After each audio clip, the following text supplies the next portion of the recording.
we are on episode 4 of BCPC, man, which is kind of crazy because it feels like we should be on like episode like 7 or 8 by now. 8 might be generous.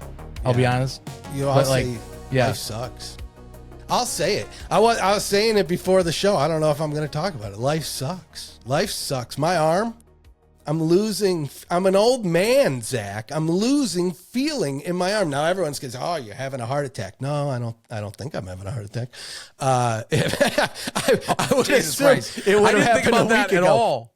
But no, it's purely a nerve thing because if I touch certain parts of my arm, which I don't know why I'm trying to do it, it just, boom, it's like hitting your funny bone, and it's exacerbated by the fact that we just completed a pretty large project at work, which is one of the main reasons I haven't had a chance to record, where one of the exercises was translating 100-odd pages in 16 languages, which the subsequent reality of that was endless actions of Control A, Control C, Control V over and over and over again for maybe 2 weeks. And it did something to my tendons I didn't know was possible. But I'm off today, and I'm off tomorrow, and I'm off for good old Memorial Weekend. And so I'm hoping to rest up. But that's, yeah. But you know what? Life doesn't suck anymore because we're at episode 4 of the Boys Club podcast. And see, this is all I needed in my life, Zach.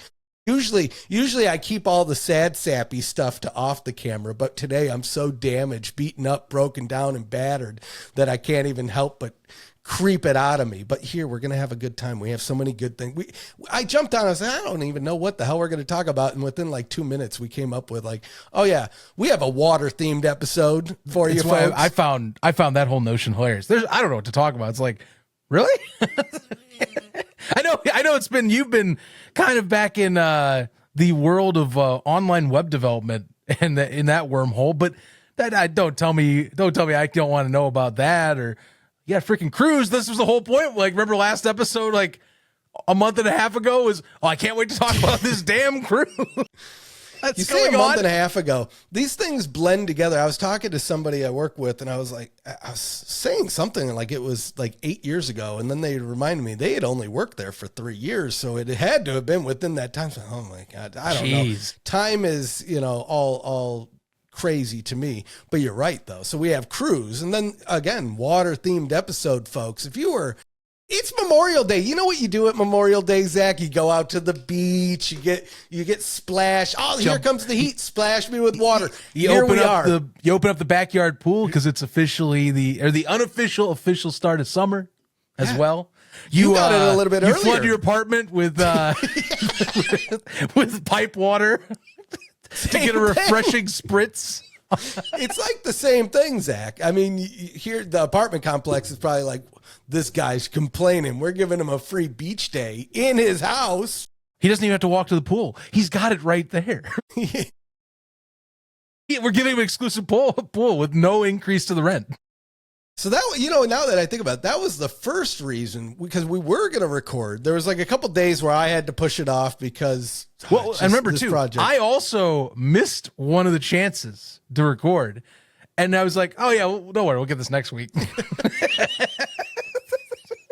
And then it evolved like 2.5, 3 weeks later. So the plumbing demon. Let's talk. You know what? Let's talk about the plumbing first. We're going to start sour. I started the episode sour, and then we're going to get into the sweet of the cruise. Freaking Sour Patch Kids episode. Just lay it on me. How was it? Because I've had, funny enough, when I first moved to Arizona, probably within the first year, I don't know, it's probably been over a year since you've been there, but anywhere. Early when I first moved there, I had a very eerily similar thing happen. And then I saw your pictures online because I was telling Lisa, I said, I wonder if they brought the big fans in. And then I looked at your pictures, and sure enough, there was so did they replace the carpet, or are they just blowing fans under that and hoping for the best? Like, break it down for me. Yeah, let's do this. So let's see. It was say like late April. Man, it's been, that's right. Time's weird. Late-ish April, we'll call it. I'm napping on the couch. I came home from work. And if you work night shift, you got 2 things you do. You either or 3. You stay up, go to bed. You go immediately to bed, or you try to stay up and you pass out on your couch or somewhere and wake up like 3 hours later and go, oh yeah, I should probably go to bed. And I did option 3. And I woke up and I was like, I gotta use the bathroom. Go into my living room, or sorry, my bedroom. Like vividly, first thing I feel going around the corner into the bedroom is I hear squish. It's like that's not right. This can't be right, right? Second step's like, oh no. What is this? What is this? What is this disgusting feeling? Yeah, my bathroom was like flooded by like an inch or so of water. It was very drenched carpet. But the thing is, and I only learned it was a leak because I cleaned up with like all my towels. I see the water coming under the vanity going, no, this is still happening. Like this is still actually going. I woke up in the right time to where if I woke up like 7 hours later, my living room would have started to get flooded. I would have woke up to water, like standing water in my apartment if I waited another 4 hours. So option 3 was the wise thing to do. Something that day was perfectly timed, because if I did sleep it out and woke up and was like, oh my God, then we'd be talking like insurance and crazy crap like that. That's one thing I'll say right away. And I don't know what yours was like, but thank God I have nothing that was damaged or destroyed from water damage, because water is underrated as a destructive thing in terms of like homes and rent. I got super lucky about this. Now my apartment got ripped to pieces for them trying to fix this up, and I'll talk more of that in a sec. But like, I don't know about your situation, which I'm curious.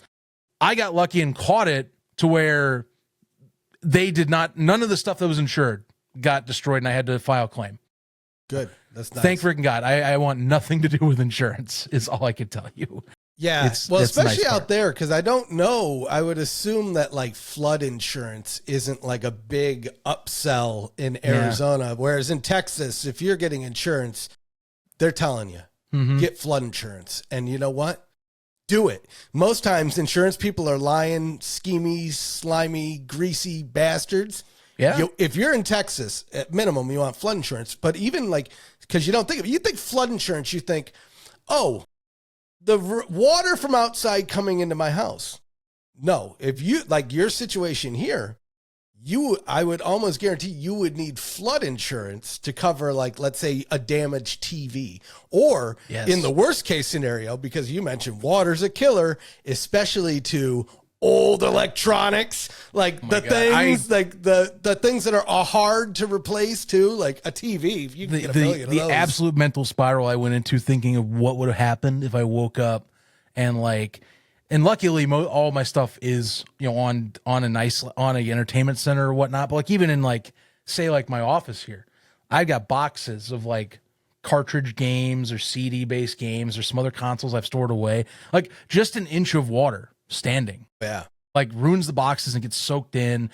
There's no guarantee any of that stuff gets set up, and I do have insurance set to where it should account for like my collection. But like, keep in mind, I'm talking about like part of a, at least by estimates that I've read, like near $17,000 retro gaming collection. There's a lot, like maybe like a nice third to 40% of that is in my closet right now. Yeah. Along with like old original boxes from like game sets where I would lose like Atari stuff that I'd be utterly ticked off, because a lot of this I just got this year. I would be really freaking out. But like I said, thank God I woke up. What I will say, moving from that, is the repair for it is, if you had rent, that's one thing. I hope none of you have to deal with that. But the rent by itself is what is, and like them getting it replaced, even if they're efficient like the way my guys are, it's a pain in the ass. Absolutely a pain in the ass. Like, you hope to God they give you a place to stay. They got to rip apart your apartment and any places that they're looking for water first. That takes like a few days. My maintenance takes days off on the weekends. So if a weekend comes, yes, of course, yes. So if they come, and this is if it's not like like they don't have a place for me to live. That's why they did it like this. Is the justification. If you don't have that issue where it's like immediate, can't go anywhere type of thing, then they take days off. So they got 2 days off, 5 days on. Sometimes it depends on how soon they get there or not. Sometimes it depends on how much they can get done. There was one day, and God bless these guys, but there was one day, guys, like, I've never done drywall before. I'm like, oh, that's a great thing to say. He's asking his buddy, he's like, I've never done drywall before. He's like, well, you're going to learn today. I was like, well, yeah, no shit. You're going to definitely learn, pal. You're going to fix my living room. Quick segue. So when I was renting a house here in Texas, the water heater went out. And in this weird, in Texas, they're real quirky. They said, where's the worst place to put a hot water heater? The attic. Put it in the attic. That's a really good. And they're almost, luckily, where I purposely found a house where it was not in the attic because it's stupid. Why would you do that to yourself? Rationale for that? Maybe flooding? Because you want water to flood all over your house? I don't know. They're stupid. It's that because that's what happened to me. There's just water coming out of the walls. I'm like, that's odd. I thought it was a pipe. Wait, no, what? It's the water fucking thing. So anyway, okay. Long story short, the guy comes. He barely speaks English, right? I don't care. Sign him up. Can you fix the water heater? I don't. That's all I care about. But the fucking no trabajo agua, senor.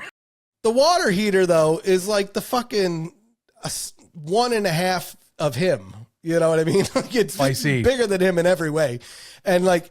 I don't know how. I wasn't there to even pay attention, but he got it up the stairs to the upstairs of the house. Because this is when I lived in a 2-story house. So it's a 2-story house with the thing in the flipping attic, right?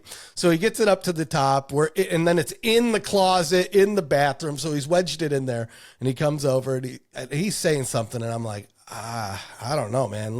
And so I'm just following and I'm up there. And so it's like, he's holding the water heater. He's got the ladder down. He's looking up. And I'm like a monkey brain. I'm like, water heater, ladder, up, water. Oh, you want me to help you? He's like, yeah. I'm like, how am I getting fucking roped in? But you know what? You know what?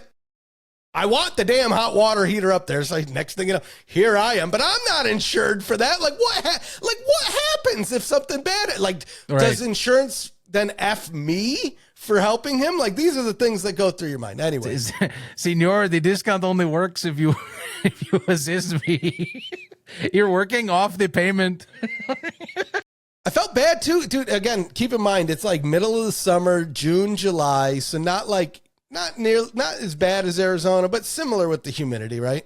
And he's just got like his wife and kids sitting out in the truck waiting for him while he's doing the work. I'm like, what is this? What is this? Oh man, dude's fighting the good fight for the familia. Yeah. I mean, sign him up. You can't be mad at it. Yeah. No, I agree. You might have seen I'm getting distracted. And this is another Arizona thing. It's year 4 of this, so I'm now like over it. And it's of course while this is all going on, it's officially fly season again. Yeah. And if you remember this, it's like hell because they all are like, oh my God, it's hot. We need to go to the nearest like cool place. And it's my goddamn apartment every year. And so most of them are gone. But of course, the one that survived is in my office right now. And you might have seen a few times already swirl around the camera.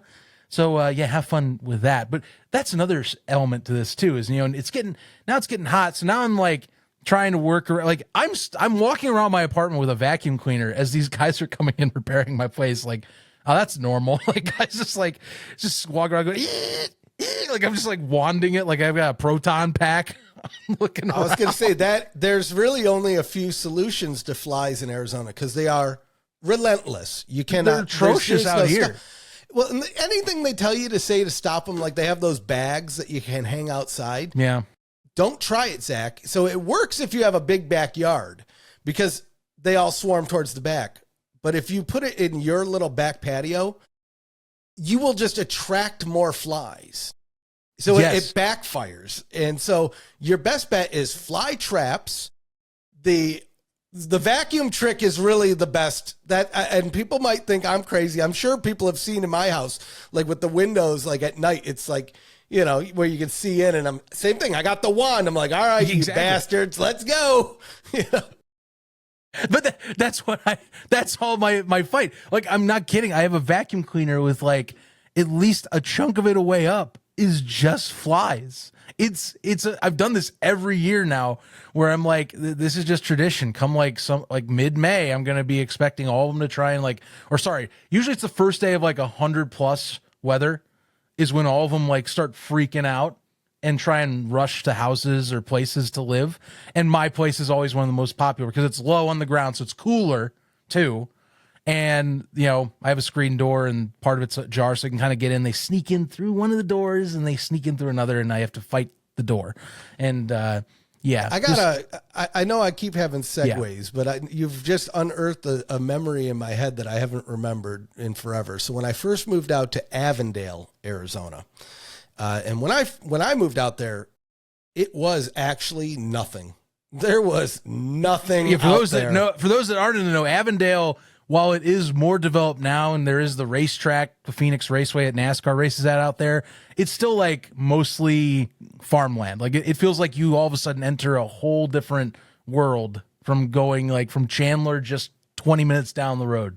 Yeah. So it's letting all you know what we're talking about here if you aren't familiar. And it was because it was out so far, it was an amazing house with such an amazing yard. But then after a few months, I noticed a cricket in the bathroom.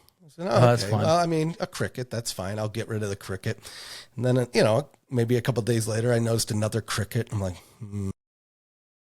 why crickets? Why ants? I expect and flies. I'm like crickets. Can you get a cricket infestation? And I don't know. Over the span of like 3 days, the bathtub in the master bath it was like, I don't even know. You ever see World War Z at the end when it's all the zombies climbing over each other? It's just walls of it. It was that of crickets coming up through the drain. I pulled the drain open and it was like overflowed with crickets. And I'm like, what is this problem? And I don't know what I don't remember exactly what I did, but I'm sure I poured something just gnarly down the drain. Could you imagine if that was scorpions, like bark scorpions? Speaking of scorpions, I've never dealt with that myself, by the way. I have seen them at a friend's house where he's had luminescent light, like in his stone wall in his backyard. But I've never dealt with that. I've only heard that or heard stories. I've had one coworker where she had her towel, and she was just getting out of the shower, drying up, things hanging there, right on the towel. Like just last minute, he's go, oh nope, not mess with that towel. But those things can get it. I've heard they're very sneaky little bastards. They're crafty. You know? I'll tell you, Zach, here's how I know. So when I moved to Texas from Arizona, so I lived in that house in Avondale for like 3 years. Never saw a tarantula, never saw a scorpion. I forget there's tarantulas too. Yeah. But I know they're there because in Avondale, that's like they're there. You're so far out from the city that's where they go to vacation. That's their spot, you know. They don't have to worry so much out there. And so I moved to Texas, and I don't know, like a year later, I just have so many boxes of crap that I moved that that's how it always goes. You move, and there's just certain boxes that you just don't open again for a while, right? You know, either you don't need it in the sound, whatever, blah, blah, blah. One of those situations. So I was going through some old boxes, and I'm lifting things up, just willy-nilly, throwing my hands in there, just not caring. And I get to the bottom, and boom, there it is, just a huge dead tarantula just curled up. I'm like, oh, so that means like it traveled with me. Then I'm thinking, I'm like, okay, if there's one in here that's dead, was there any others that I didn't see that are alive? Now, granted, it's been a few years. I haven't seen one. Needless to say, I found like 2 more in other boxes dead and a scorpion. I'm like, what? How many? Jesus. They were like just living around me in this house in Arizona. I had no idea. So I don't know if that helps or makes it worse. If it should help in the fact that they were there and they never did anything to me. They were just like, that's the human. And then all of a sudden they're like, this is a nice box to live in. Hey, why are you putting a lid on it? No, wait, what are you doing?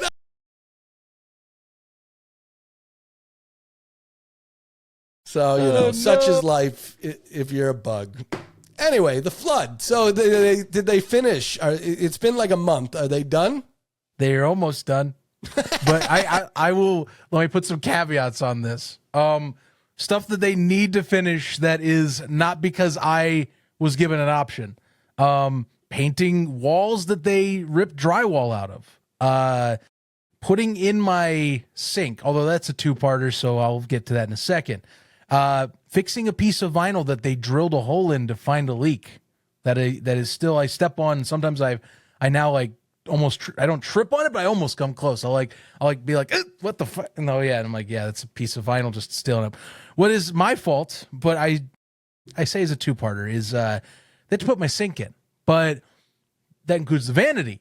And they're like, hey, so, we put in this new tub, or, well, this new bathroom shower, because they had to rip out that one because apparently the leak was under the shower. Like, we put in a new one for you. It looks really nice.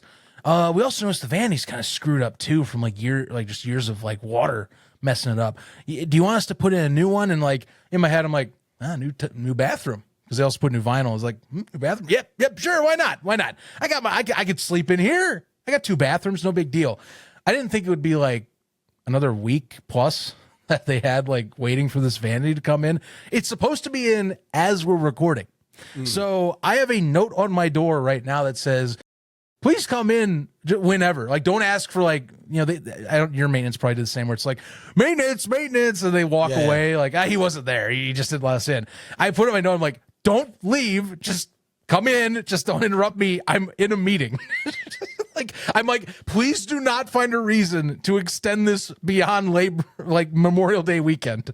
I want this to be in so I can at least have like everything sans aesthetically messed with stuff finished in my apartment by Memorial Day, which is like, thinking back, if I was like thinking about myself, I'm like, oh, in my head, I'm like, oh, this will be like a week.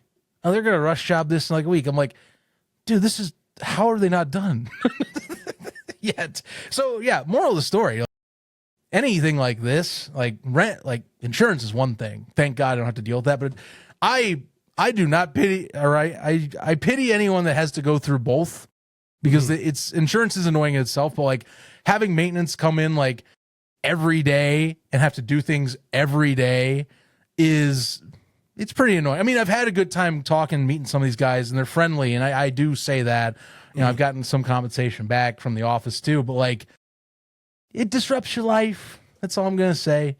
It disrupts where you live. Just be prepared. Hopefully it never happens to you. That's the best I can tell you folks, is hopefully you don't get that happen. Now, if you live in your own home, hey, good luck with that. That's even more so. I guess the luxury to get maintenance without me having to pay anything.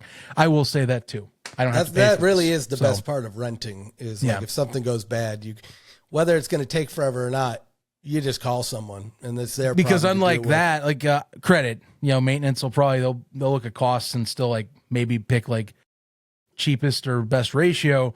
Then you're dealing purely with insurance.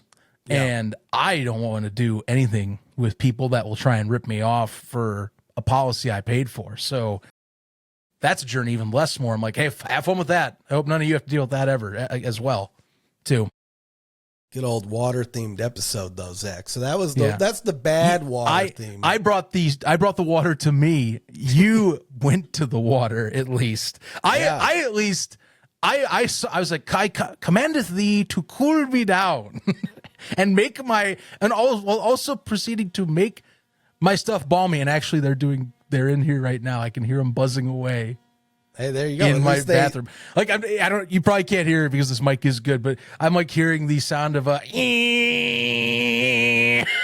just going on right now. Thank you that they didn't listen to my note on my door. So actively putting my vanity in. That, it's, and they're like, nice. This guy talking about us on his meeting. We're getting a vanity play-by-play in this recorded show.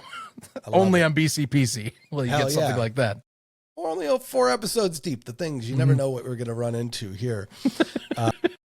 Cruising though, Zach. I thought we would be here much sooner, but it's still so embedded in my memory because it was, even though I had like an injury, a different injury, I'm just injury riddled now. This is just what happens. This is what you get to look forward to, Zach. You get older and you just wake up and your body hurts. But it was a great place to have an injury. I couldn't really turn my head. Otherwise it would I don't know. I had like a stiff neck. But it was great because I could just sit in the pool or go to the hot tub or just sit on a lounger or eat whenever I wanted. And that was like the best. And I'm sure it didn't hurt because we went on a pretty new ship. We went on the Norwegian Viva, which I think it only released last year or started sailing last year. So it's only a year in. I mean, you still see the little blemishes. It's like any hotel. There's going to be a little dent or a little thing Yeah, here, there's always but overall, something, it was pretty nice. But man, that was, I don't know why I waited so long to go on a cruise, Zach. It is, and you know, you've been on cruises before. That was the greatest experience of my life. Just having nowhere to go, nothing to do, looking at the itinerary every day. Like, I don't know, do I play bingo ever? No, but am I going to go play bingo on a cruise? Hell yeah. Same with trivia. Oh, there's nothing going on right now. Let me go down to the trivia. The shows were great. They had at least on the ship that I was on, they have a Fleetwood Mac show. Nice. Rumors, and it was so good. I'm not even like a Fleetwood Mac guy. If you asked me name one of their songs, I wouldn't have been able to do that. But I hear them and I'm like, oh, I know that song. They did. It was such an amazing show. It was so good. The house was packed too. I mean, that was one of the complaints online of like their version of Sid Norman's pub is like especially small. But there is something nice to it because it does truly feel like you're in like a small club setting in somewhere, right? Like in a city, something, right? You know, I do that is one of the top things with cruises. If you got a good entertainment, like their little halls or you're like right on top of everything. So I'm absolutely with you there. Concerts, especially with like the covers, you get a good cover band in there. You know, you can bring that down the house, or a good magician. Magician's always seem like a big one on cruises. Not too. our magician. Our magician was bad magic. He was. Oh, no.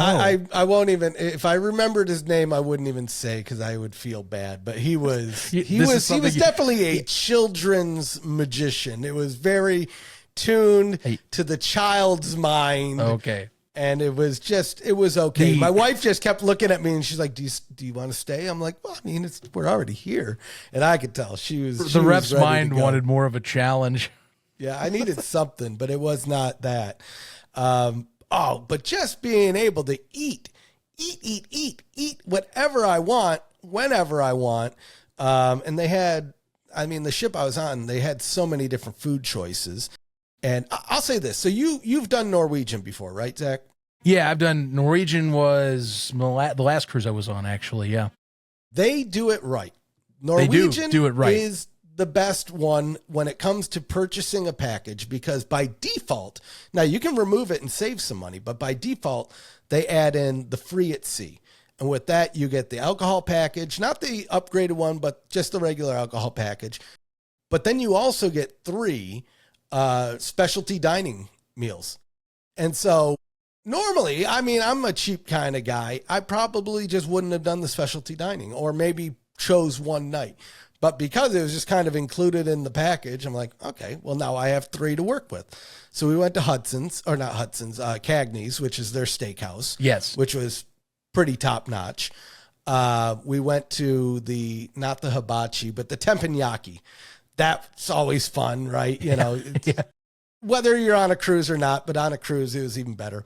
But then we did scarpetta, which was their Italian. And that was the best one on the damn ship. It was just so solid. And the fact that you could get like a pizza for an appetizer, like you can mix them, you could just get whatever the hell you wanted. Mm-hmm. And we went to town, man. But yeah, the food was pretty good. The regular food options, it's nothing crazy. They get you, they're options, know. It's food. It's food.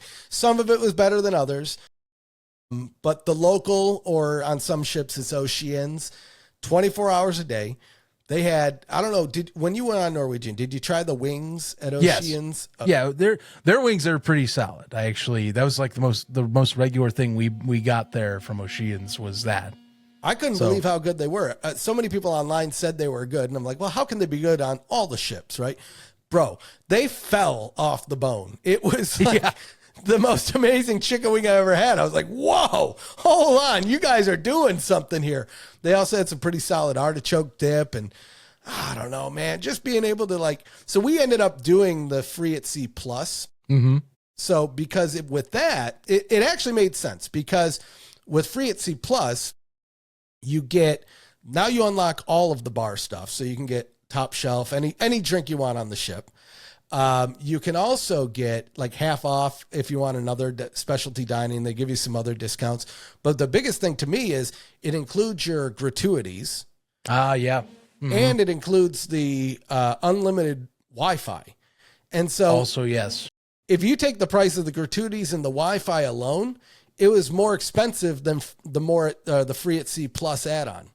So I'm like, okay, well, we'll just get the Free at Sea Plus add-on, because we get those at that two point, things you might plus, as well, right? Right. It's one less thing you got to think about. Like, again, you're on vacation, like, and I know, like, look, if it's not a cruise, yeah, sure, whatever. You kind of budget, but I don't know how you are with like stuff outside cruises. To me, with vacation, I do know my finances going in, but I am a little more freed up, because I'm like, dude, I'm just out here to have fun. Like, I'm going out and about. Like, I'm not, unless it's like Vegas or somewhere, I'm like worried about like breaking the bank and need to budget my stuff for the casino. Like, I know what I know about my money. I'm gonna go and like explore, and if I want to have that thing, I'm gonna be a little more frugal. Well, frugal, is that the name? That's not right. Frivolous. Frivolous. It's yes. It's not.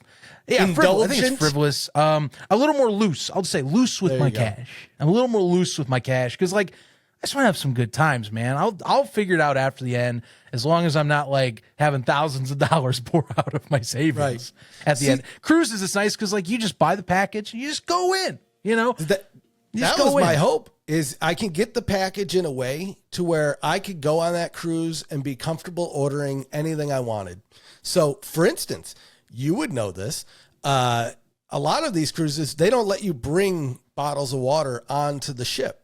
And so you're beholden to buying some like bottled water package. So the Free at Sea More includes bottles of water at any of the bars. So what I would do is, anytime I was out of my room, I would grab 2 bottles of water on the way back. And so at a point, we had like 6 bottles of water in there. I'm like, okay, this is great. It also included Starbucks or like energy drinks. So now if I wanted like a vodka cranberry, or not a vodka cranberry, a vodka Red Bull, I could have it, and it's not like an upcharge or anything. Like, and so to me, the Free at Sea Plus was like, it was a considering I would have, I was going to get the Wi-Fi anyway, and I have to pay the gratuities. It was a no-brainer to do it. I'll tell you this. Here's where it gets into the weird refness of it all. So the cruise experience, I love it. Sign me up all day, all night. The off the cruise experience, I don't know all about all that. So Cozumel maybe is just not the place. Maybe they just dump me into like a mall. And there you go.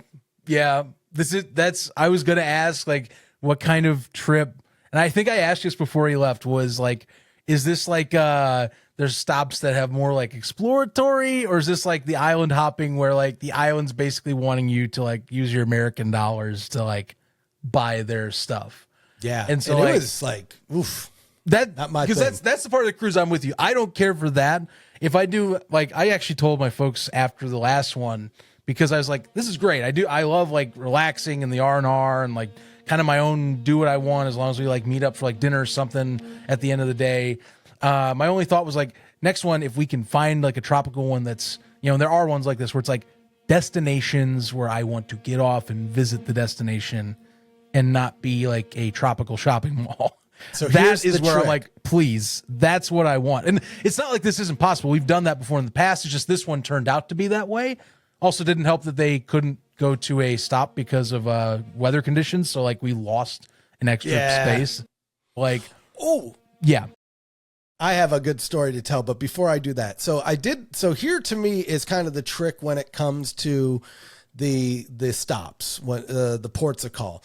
So yeah, some of them are actually pretty solid, but you need to know what you're planning to do before you get there, whether it's an excursion or something. Like the Cozumel one, and apparently there's multiple ports on Cozumel, so it was just so happened the one that they dumped us in was like not the one you want to be dumped in. But I'll say this, and this I think is the same for most of these cruise lines, or at least a good chunk of them have their own private islands. So Norwegian has Harvest Key. I think Royal Caribbean has Cocoa Key.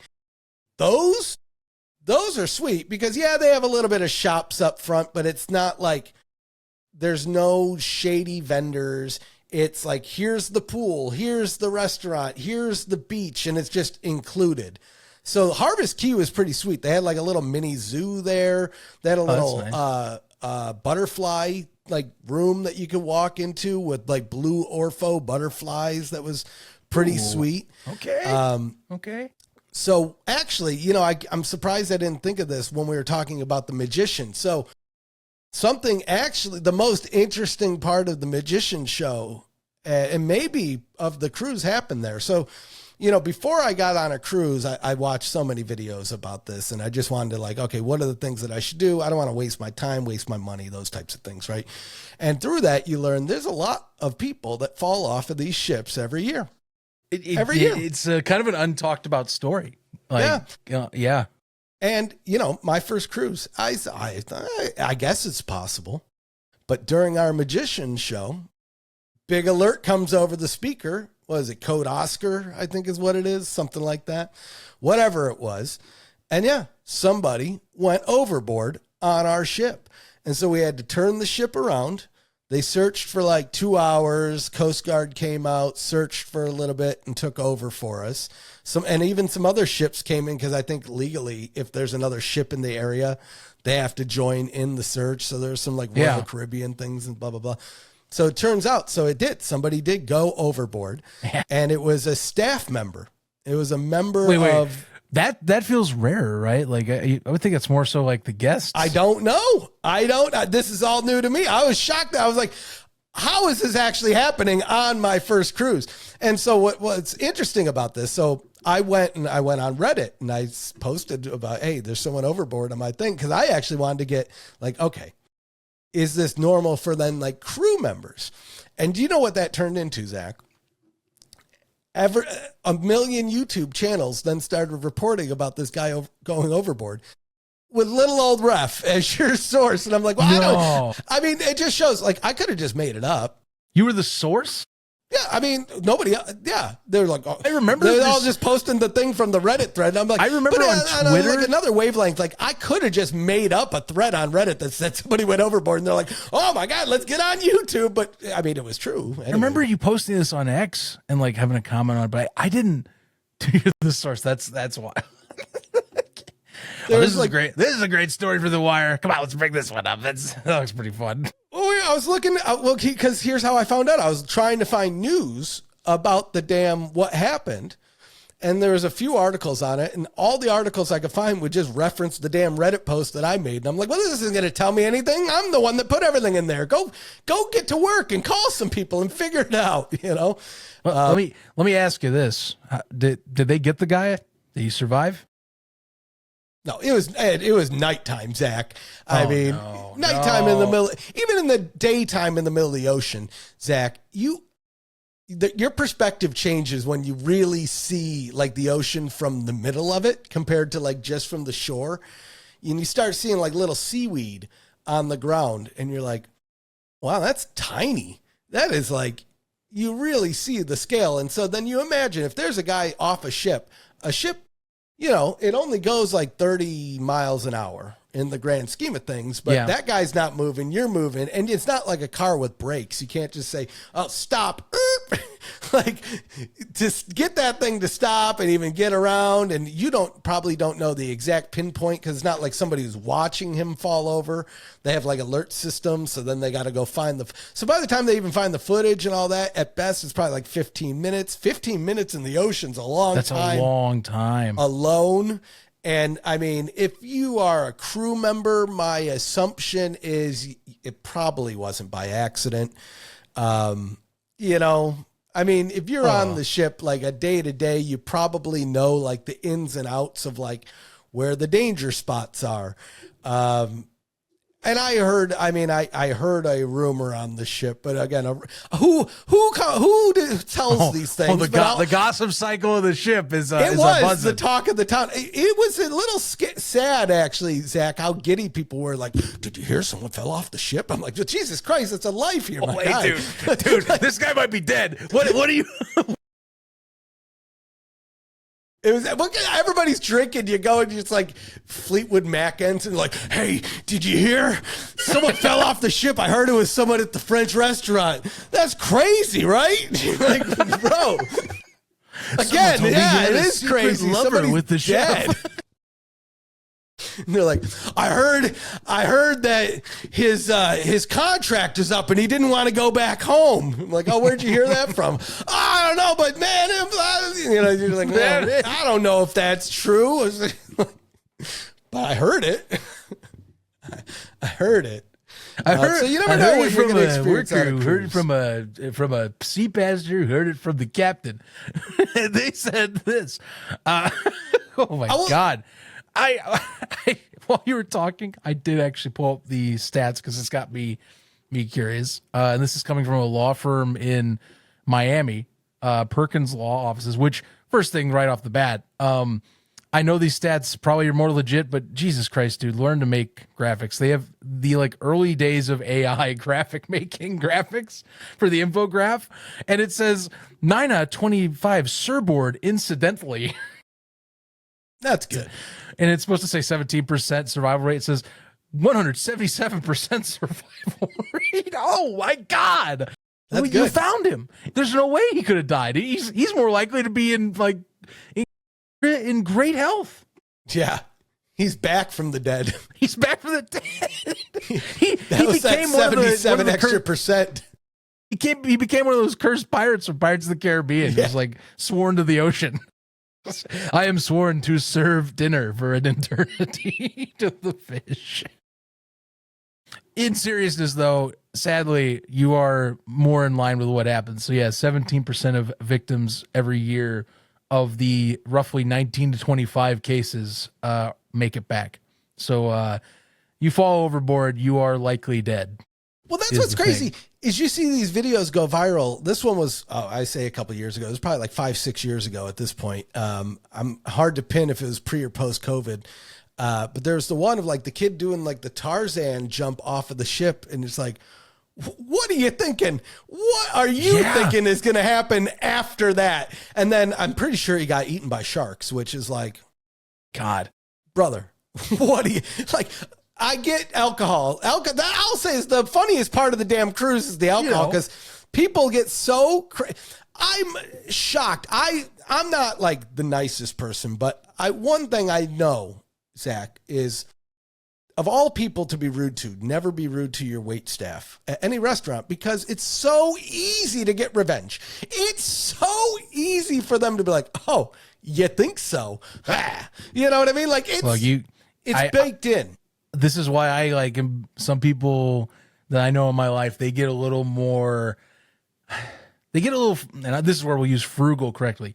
They get a little frugal with things and then like try and take advantage of like the customer waiter waitress staff relationship of you're fighting for the tip. So I'm going to do everything in my power to get that out of you. And then I'm going to still pay bare minimum, which is like, to them, like 15%, and feel like just to be like a complete ass. And then in my head, so one of these days, I think of like I don't remember what the movie is, but I just remember Russell Crowe looking at the camera, is like, I don't think you know what a bad day really is. You're about to find out, though. Yeah, it's like that's how you die. Some pissed off waiter's gonna come outside in the parking lot and just like he's just had enough. You were the last person he could take. And that's it. You know, this is not to go.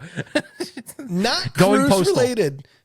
So I have to tell a story about this, Zach. This is not cruise related. We'll get back to it, but it is very much water related somehow. It happened on the lake by me.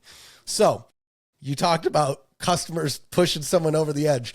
There was a story 2 years ago. I shouldn't even laugh about this, but it is such a fucking crazy story. So the guy that worked at the crawfish stand was taking orders 1 minute, walked out back into the parking lot, and in front of like everyone. What? He just, And I'll show you the spot. It's just Lake Conroe, right? Yeah, yeah. Dude just took orders, was making orders, and I don't know I wasn't there. I don't know that nobody's really, but I can just imagine somebody said something. And he said, you know what? F this. Jesus Walks out back. Christ. Bang! I'm like, okay. So anyway, the opposite effect. Like I don't think I know what a bad day is, but now I know. Damn, man. like, that was God good damn. crawfish, too. Anyway, wow. So back to the cruise. So yeah, back to there was a couple. cruising. There was a couple couples. Christ. I'll say again, alcohol always Great involved. segue, you know. Yeah. Crawdad stand guy blowing his head off. Let's go back to the cruise ship. Well, this is it where the wait staff guy died. Well, I'll tell you, there's a couple wait staff people that did want to do some bad things to the clientele. Because, dude, this is, imagine this, Zach. I know I get grumpy sometimes. I understand that. But again, when it comes to wait staff, I don't know. I just know better. I'm sorry. I'm just thinking, oh yeah, just take a cigarette, Ray. Let's just watch Transformation. Yeah. Sorry, that's a little too pointed to a fun time from spring stock days. Summer stock days. We know. Well, this is why I have the vape. I'll leave it at that. I'll leave it at that. That'll be a story for a different day. That's a funny ass story, Zach. Anyway. So took me a second to register there. Anyway, first day of the cruise. Think of this, Zach. First day of the cruise. You are done working. You're finally on the ship after who knows how long you've been waiting.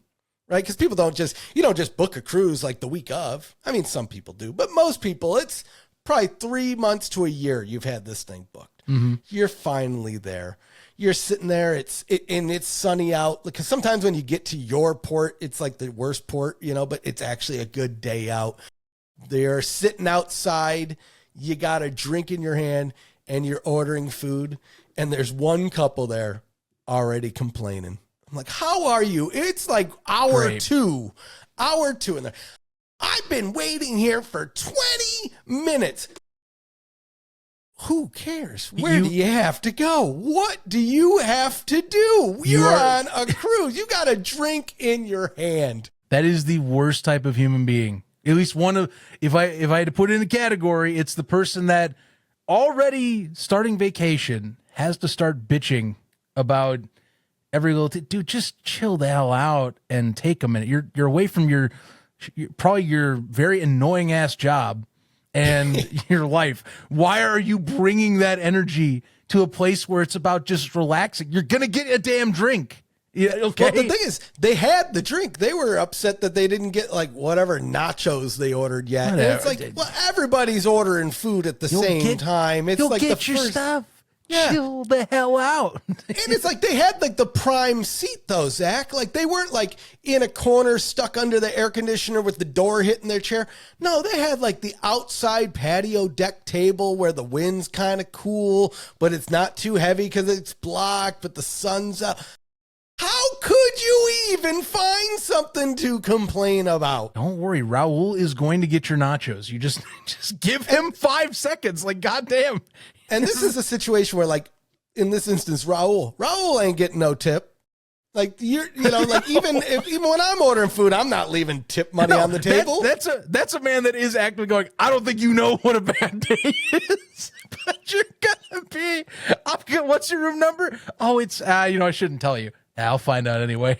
Yeah, because you think about these guys, like they're on these ships for like 6 months at a time without seeing their family, living in a room with like 6 other people. Yeah, I mean you're contracted. That's the thing. You sign this on. You are the boat's person. There's another word I'd use, but that's what I'm saying. So there was that couple, and then the next couple. This was also the first night. Funny enough, everybody was pretty friendly after that. It was just the first night. Maybe there's just like people don't know how to adapt. I don't know. Again, alcohol always involved. And it is pretty sad. We were like hour 2 of this cruise, and those people were like, they were already gone. I don't know if they pre-gamed. I don't know what they did, but I was trying to do the math on how you get What are you drinking? Sign me up on that, right? Anyway. Yeah, just that's a person you find later. You're like, hey, game plan. I'm kind of wanting to be you right now. I just want a day where I forget what happened. Yeah, a little bit. So later in the night, this one makes more sense. Alcohol again involved because it's way later in the night. Everybody's had much of an opportunity to like dive right in to whatever they're drinking. And especially because day one, there's not a whole lot of activities. So the activity is drink, you go to the pool, or you eat. One of those three things. And so same thing, though. We're sitting outside at night, though, which is still just a different experience, Perfect weather. You couldn't have asked for anything better.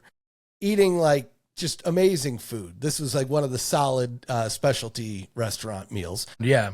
And this is the Italian one. Yeah. And so the guy, again, this sounds so, I hate to even say it because I love America, Zach. It's America 250. I love this fucking country. But there's some people where I look, I'm like, God damn it. Why are you being so American? And this guy, so we're at like, again, it's Scarpetta. Normally I wouldn't do this, but it actually was so amazing. It was up there with one of the best Italian meals I've actually had at a restaurant. Can I stumble in and interject and ask, is this a Italian cuisine meets American bastardization type of thing that I'm about to hear? I think so. Okay. And you may have already guessed the condiment that he wanted, and he was shocked that they didn't have it. Please, I think I know what you're going to say. So they were up in arms that they could not get ranch to like dip their like pizza in and like I think their spaghetti, and they were like, but this is a cruise ship. There's ranch everywhere. Can't you get that? I'm like, but one. All right, let's just again keep in mind if I ask for something, if I'm at a restaurant where it makes sense and I know the Raiders just doesn't want to do it. Maybe I'll drop a hint of like, are you sure you don't have any? And that's about as max I'll go. But that's at like a medium style restaurant. Again, and you got to look at the context of the cruise. This isn't like a 5-star restaurant on time, wherever it would be. But in the cruise world, this is the 5-star dining. This is the best of the best that they offer. And you say, do you have ranch? And they're like, oh, excuse me, no, we don't offer ranch. Sky.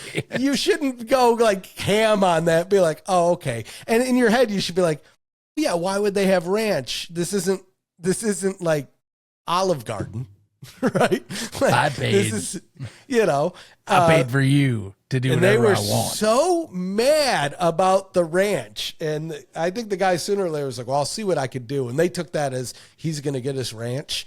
And he never brought the ranch. And they just, every few minutes, are like, I don't think this guy is ever coming back with our ranch. Wow. They were so drunk. And I'm like, you know what? I actually don't mind those people because I can loosen up a little bit. I'm like, okay, I'm not the drunk tard in the room. So I can like tart it up a little bit more because this person's clearly, if anybody walks in the room and they're like, who's the drunk idiot? And they're like, that lady. That's the one, right? Like I don't have to like I can you're aggro unbutton a little bit, She's aggroing away some of my energy. Yes. Thank God I got a black hole in the corner that's taking some of the stuff I would be projecting. That's the perfect word to use because I'm telling you, like while she's sitting there in the back of my head, I'm hearing. I'm like, oh fuck, is that the aggro music? It's like a video game. Where's my ranch?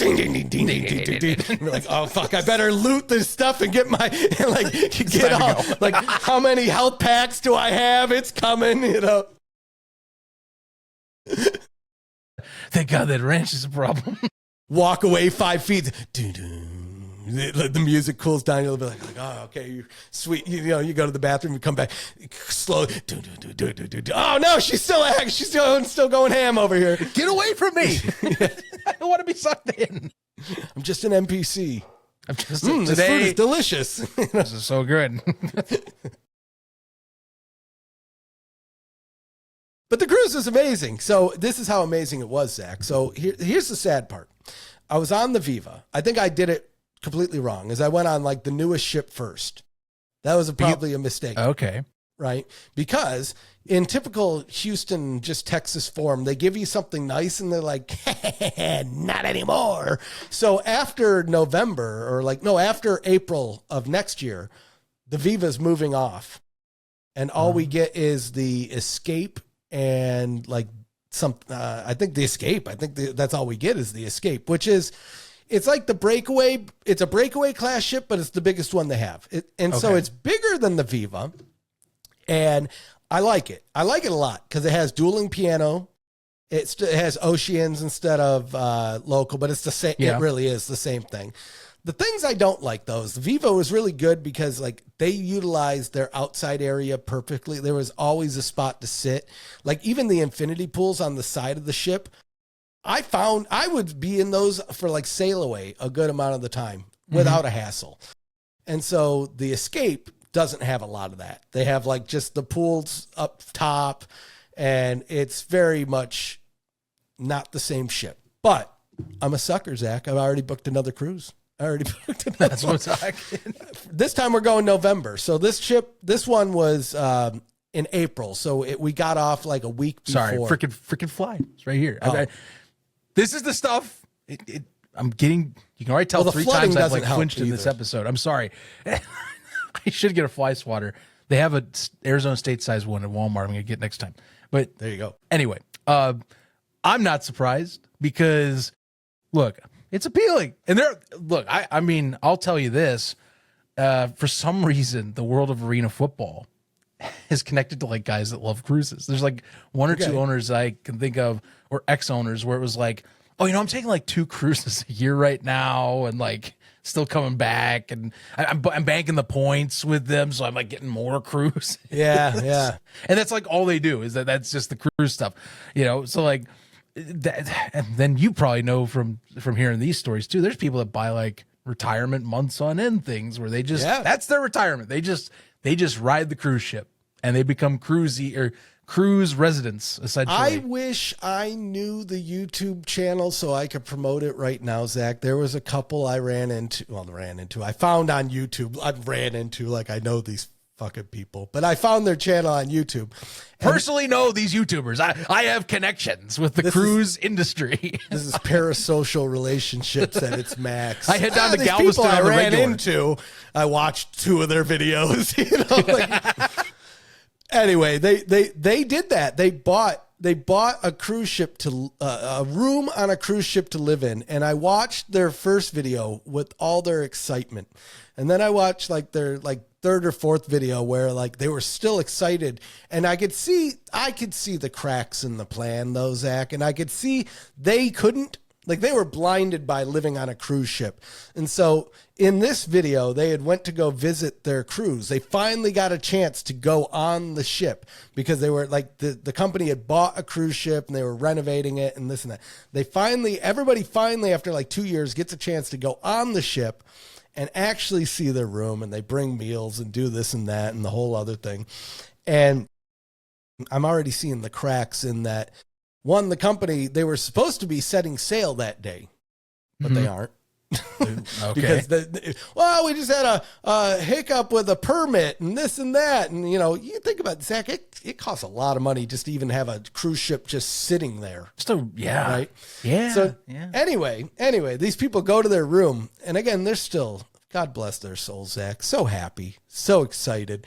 And they like open up their blinds, and there's what are they called? The rescue ships? What are they called? The little buoy boats on the side? I mean, it is a rescue boat, ship. Whatever. It's one of those big orange thing just sitting in front of their window, in front of their balcony. So they have a balcony, but then the view is a little boat that you would use if you crash. At least they know they're safe. Yeah, I suppose so. You can't mess that up if things go wrong.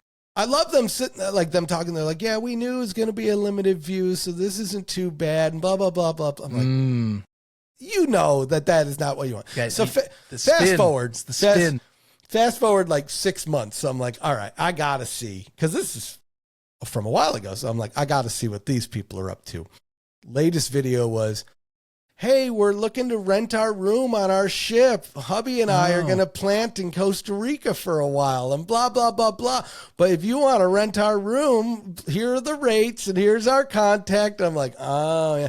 I'm sure you just want to rent it out. You're like, how the hell did we get out of this? And I'm sure they looked at the contract and they're like, it's probably like a timeshare thing where you're like locked in for a certain amount of time or until you use a certain amount of credits or something. To like, because once you're in, they can't lose you because they need this damn ship to operate. You can't like just have one paying tenant on a ship and be like, hope to be good. Got to get some of that cash back. Yeah.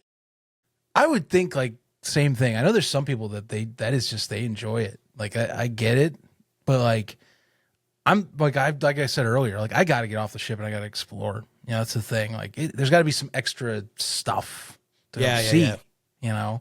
So what I'd love to do, and I'm actually curious, I'll ask you in a second, where you're going with this next one. But my folks, what they've done, and they're cruise types. They'll do a cruise like once a year, every other year now. They're retired, them being retired too. Like, it's like, I can't keep up with their own lives now as it is, but they did one, and I've seen it where it's a Seattle route on Norwegian where it goes up to Alaska. And those and some of the islands, I think like stops in Juneau and a few places. I'm like, that would be pretty cool. I would do that one immediately to like get like a sampler of the Pacific Northwest. That'd be awesome. See, that feels like hell to me. But you know me in cold weather. I hate cold weather. Like I just think, because if I think like a cruise to me, I want to be out in the sun. And so like, I don't know. But I will say this, and I think this would interest you as well, though. There's two.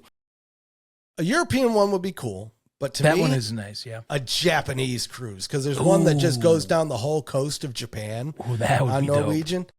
That would be amazing. I think it goes down the coast of Japan and then dumps you off in like Korea or something like that. To me, that would be amazing, because Japan, like it's not huge, but like to me, the ports of call, one, they're all going to be safe. Like, I don't know if there's a dangerous part of Japan. Like, I'm sure there is, but for all intents and purposes. But I think about like, okay, you could get dumped off into like Tokyo in the city, or you can get dumped off and go to like an old temple, or you can go see Mount Fuji. I'm like, okay, those are pretty flippin'. Like, I'm interested in all of it already, you know? And so I think that might be like, if we do another one, like if we enjoy this second one, then like my wife and I's 10-year anniversary will be like 2.5 years after that. So if we do really enjoy the cruises, we might like go a little bit more spend a little bit money. But they do it. Here's another thing that Norwegian does that's interesting is on most of their packages, if you buy a cruise, they give you the guest airfare free. Oh, see, I was wanting to bring up that, like, and I'm not even joking. It's funny you mentioned Japan. Yeah. Because I'm getting ready to head to Indianapolis. Like, I got like, you know how it is. Like, companies oh, well, don't you want to buy some other stuff from us because you got the emails? And so like American Airlines is sending like, oh, hey, we got special rates for Japan, which I'm like, oh, interesting. I've been kind of wanting to do a Japan trip, which like through American right now, like scheduling like a year out, like 27 in May. And I don't know if it's a season thing. Like that's like, you're putting like $2,500 down for a round trip, like just through American. Yeah. If Norwegian is doing that where the package like cuts some of that cost minimum, like that's great to know, because like the flight by itself just to get over there is a slog in itself just from the looks of it. Yeah, and sometimes they'll even include all the travel. You just gotta like. So here's the great thing I found out with Norwegian, and I think it's with most cruise lines. If you book it and they lower the price, they let you price match it twice. Oh, that's dope. So on the cruise that we went on, they lowered the price, and I had paid it off already. They refunded me $900. They just gave me $900 back. Wow, really? Yeah. So that's why I'm like, I don't actually mind. I booked my cruise now because I'm like, okay, well, I'll just wait. I just look at it every couple of weeks to see if the price goes down. I figure Black Friday it will, you know, and if it dumps down, I'll just call them up. And Zach, it was actually Norwegian needs some props here. Everyone dumps on Norwegian. Dude, I called them up And it was seriously 5 minutes. They didn't hassle me. They didn't say, oh, do you want to do this instead? They didn't try to give me an upgrade. They're like, oh, yeah, you're right. The price did drop. Here you go. Oh, it looks like you already paid it off. We'll just give you a refund. It should be there in like 3 to 4 days. I'm like, what? I'm genuinely else? curious. I am genuinely curious who the person is that's dunking on them. Because, like, you talk about, like, the price gouging and all that with, like, some of these guys, like Royal Caribbean. Like, my parents were describing it to me because, like, it's why they stick with Norwegian a lot. I think Princess they like as well. Because Royal Caribbean, like the drink package stuff, they gouge. Like they've switched over to like, oh, you pay a premium rate and you got to pay this like premium drink package thing. You don't get any like tier for buying through them. Royal Caribbean's now, or sorry, freaking Carnival's now like that apparently. Although Carnival, when they have a 15 drink limit too. Yeah, and yeah, Carnival's going through their own trying to figure out their customer base and how they have to talk about that. I don't want to talk about that. I don't either. I don't either. That is not something I want to get into.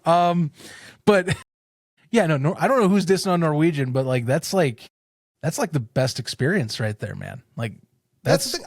I would love to go on Royal because they have that damn Icon of the Seas. Looks amazing, Zach. It does. It looks that's sweet. the one that's like in all the commercials, right? Like it looks pretty cool. But I price matched it. Even before a drink package or a meal or just the room itself is like $1,000 to $2,000 more than the Norwegian trips, depending on the itinerary. That's insane. So, for instance, I got on the newest cruise. So we did a 7-day cruise for this first one. On the next one, we're doing a 9-day cruise.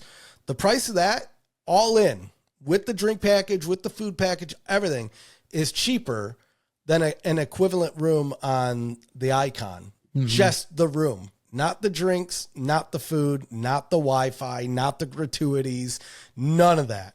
So I'm like, okay, if I want that, that's going to just, I just know it's going to be another $2,000 if I want those things at minimum, you know? So Norwegian it is, but dude, the Vivo is amazing. I don't know about the Escape. The Escape's an older ship, but they just renovated it like 4 years ago. So that can't be a bad thing. I mean, I don't think so. You know, the dueling pianos though, and they have. I don't know if they had this on your ship. The Choir of Man was like the show that they did. No, I didn't have. We didn't have that. They actually had like they had a Beatles cover band that I really liked a lot, and it was nice. In like their like small pub like setting, like like I guess club. Yeah, and then we also did. I want to say I think we did like a first primary show, and then we did like the follow-up one where they did like Sgt. Pepper's and like a few more of the more flamboyant years of the Beatles. And then it was like more of like a artistic dance show, which was actually pretty fun. That was a pretty good one too when we did that. So, I mean, it's more unique stuff. Like, and you know, I know I don't know, maybe it's not like everyone's immediate like cup of tea when they read what it is, but like, it's entertaining. Like it makes a good time. Great. You know? Yeah. Again, I didn't know anything about Fleetwood Mac. It was amazing. I would do it again, you know? I mean, unless you're like listening to classic rock every day. Yeah. I mean, you're not going to like, it's definitely one of those like, oh, I've heard this song. I know these songs. Okay. It's fun. It was such a good show. I didn't really even touch on this. So what they did is they played from beginning to end the Rumors album, right? Wow. Yeah. And then they told the whole behind the scenes story about it because I don't know if you know, but there was a whole lot of fucking going on. There was a lot of cheating between band members. And some of the songs were inspired by the cheating. Yep. And so it was that alone. So I didn't know any of this. I'm like, wow, what an amazing show. I got to jam out to some music. I got to learn a little bit about some music and just stuff in general. Right. And yeah, it was all around just a good time. Now we did get robbed. We were supposed to have Beetlejuice the musical on our ship. Oh, man. And they ended it the week before our ship and then just didn't give us a replacement. What's up with that, Norwegian? They get a pass. But I mean, good time at least. That does suck though, because like, kind of feels like you should have. They're like maybe I don't know what they would give you. Like, well, we had circumstances, but like. I don't know, maybe like a free premium thing or something instead to like compensate because it feels like you miss out on that, you know? Yeah, I know. They gave us, and it is only because we were the last ship of the cruise season in Galveston. Oh. Then they moved on to, I see. Europe, I guess. So they moved it to Miami, picked up some people, and then went over to Europe, and which is weird. Yeah, they don't run. Norwegian doesn't run cruises in the summer here. We have like weird Royal and MCL, which I heard MCL is the worst at price gouging. I've never heard of MCL, which maybe is a reason why. Well, they look at, dude, they're sneaky because they look really good. And like their ships are pretty nice. They have like a knockoff of the Icon. It's not the Icon, but it's similar enough to where if you needed glasses, you take them off and be like, I'm on the Icon, you know? It's similar enough. But then what they do is like you get your room and you look at the price and you're like, wow, that's cheap. But then it's like, then you get into the drink packages, and then they have a billion tiers where like the first tier is 12 drinks a day, but it's only beer and it's only this. But if you want like a frozen drink, which I'll be honest, Zach, I was drinking so many dumb girly drinks because that's what I feel like you do on a cruise. But then you got to get a different package to that. But then that has a limit, and then this has a limit. And then again, Norwegian just made it so easy with the free at sea. Boom, I get 3 specialty dinners and a base bar package. If I want the other stuff, I buy in. Amazing. Good. It's good value. This episode is not sponsored by Norwegian. No. That's what we need to do, Zach. We need to get on a cruise one day. I'm telling you, you and I would have a blast. I would not mind that. And I was funny. It's like really the only time I've ever done cruising is actually with family. So I've never actually like gone with like buddies. Because like the other one that we used to advertise a lot at my job is Virgin Cruises, because they're like they always advertise, well, it's for the hip young adult, and you know it can be a little freaky on there, they say, or some crap like that. You know, I've watched enough videos on that, Zach, to say it does get a little freaky on there, and it weirds me out though. It's a little creepy. I don't need like people. I don't know. I'm not going to get into it. It's creepy.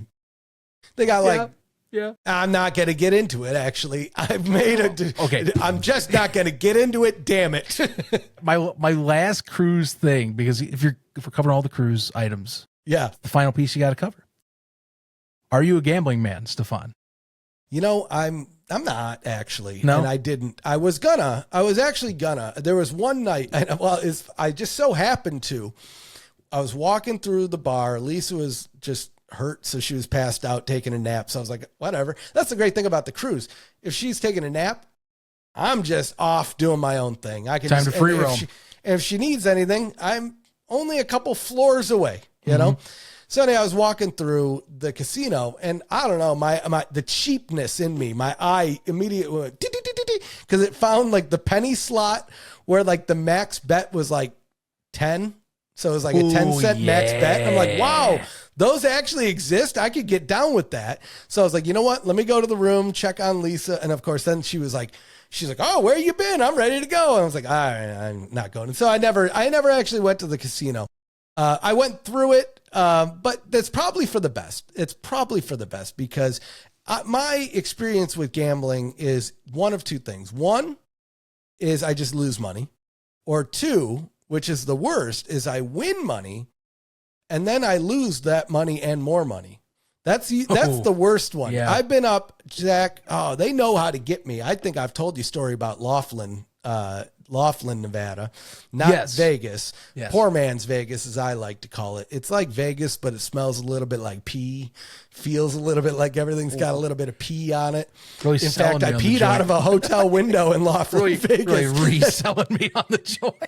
That's Zach. Actually, we need to go to Laughlin, Vegas. My hope is they didn't clean it up. How is that selling it for me to go with? Because it's amazing. I used to go up there for March Madness every year. And because those in Vegas, you get all the people that are like spry and they're like, yeah, shots, gamble. In Laughlin, you get guys, you're like, all my friends are dead and the only happiness I have is losing my money on this bet. And you're like, yeah, that's what I want. That's what like cigarettes, like all the ashes are out, you know, and they're lighting up another. My brother just stole my wife. 10 on black, you know, like. Dude, actually, I went up there. Now we're going to. I love Laughlin. We went up there. I don't even know the guy's name. I went with a friend of mine named Tyler, and we were with a friend of his that I don't even know because he was meeting some stripper, and he's like, yeah, she's into me. And we were telling him, we were like, Dude, she's a stripper. I mean, I don't know if she's into you. I think she's probably, whatever. That's your thing. And so me and my bro, we got tanked that night. And I know at the end of the night, he was talking to this girl and we were busting his balls on it. How she was probably just a hooker and this and that. And I'm pretty sure she just was. But anyway, we went out and playing blackjack, and I had like just the most generational run of blackjack playing. I'm like, you know what they call beginner's luck? Bro, I had the beginners of all beginners luck. I played blackjack, but I had never gambled at blackjack.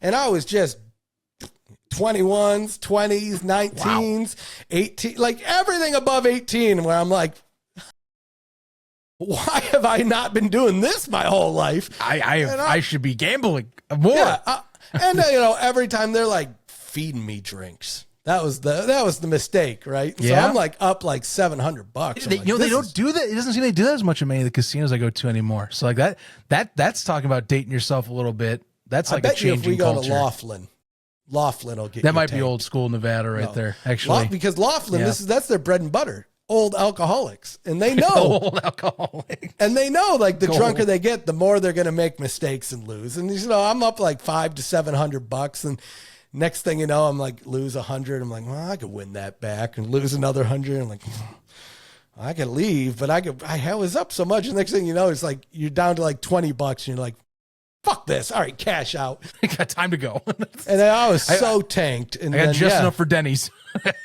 Now this is dating myself because I guarantee this does not exist anymore. But we went back to the hotel. We were in the hotel, so we went up to the room, and the windows open. I guarantee that does not happen anymore. Yeah, I fairly certain in the times I've gone in the last under 10 years that you can't open them windows. Yeah, you're stuck with that gambling. This might be part of I think it's less the reason you're thinking of and more the reason I'm about to dive into. And so, there's other stuff I could probably.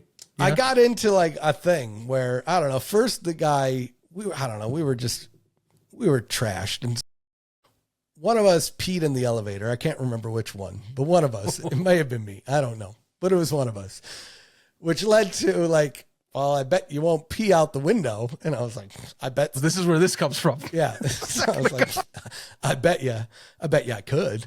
I don't say I will, but I bet you I could, and then that led to like something much darker, literally, and browner. And, we did it. Oh my God. Zach, the number of funny things I've done with pee and poop in my life. So, have you ever heard of you've heard of an upper decker, right? Have you ever heard of a double decker?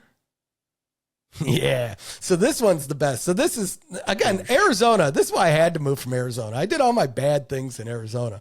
So back when I was in my 20s, when I was hip and cool, Zach, when I would go like hang out on Mill Avenue unironically. Unironically. Hey, ladies, it's the ref. And they'd be like, oh, look, it's the ref. All those days, And I can't even remember this guy's name, but I was dating a girl and he was dating her sister. And that's how we knew each other.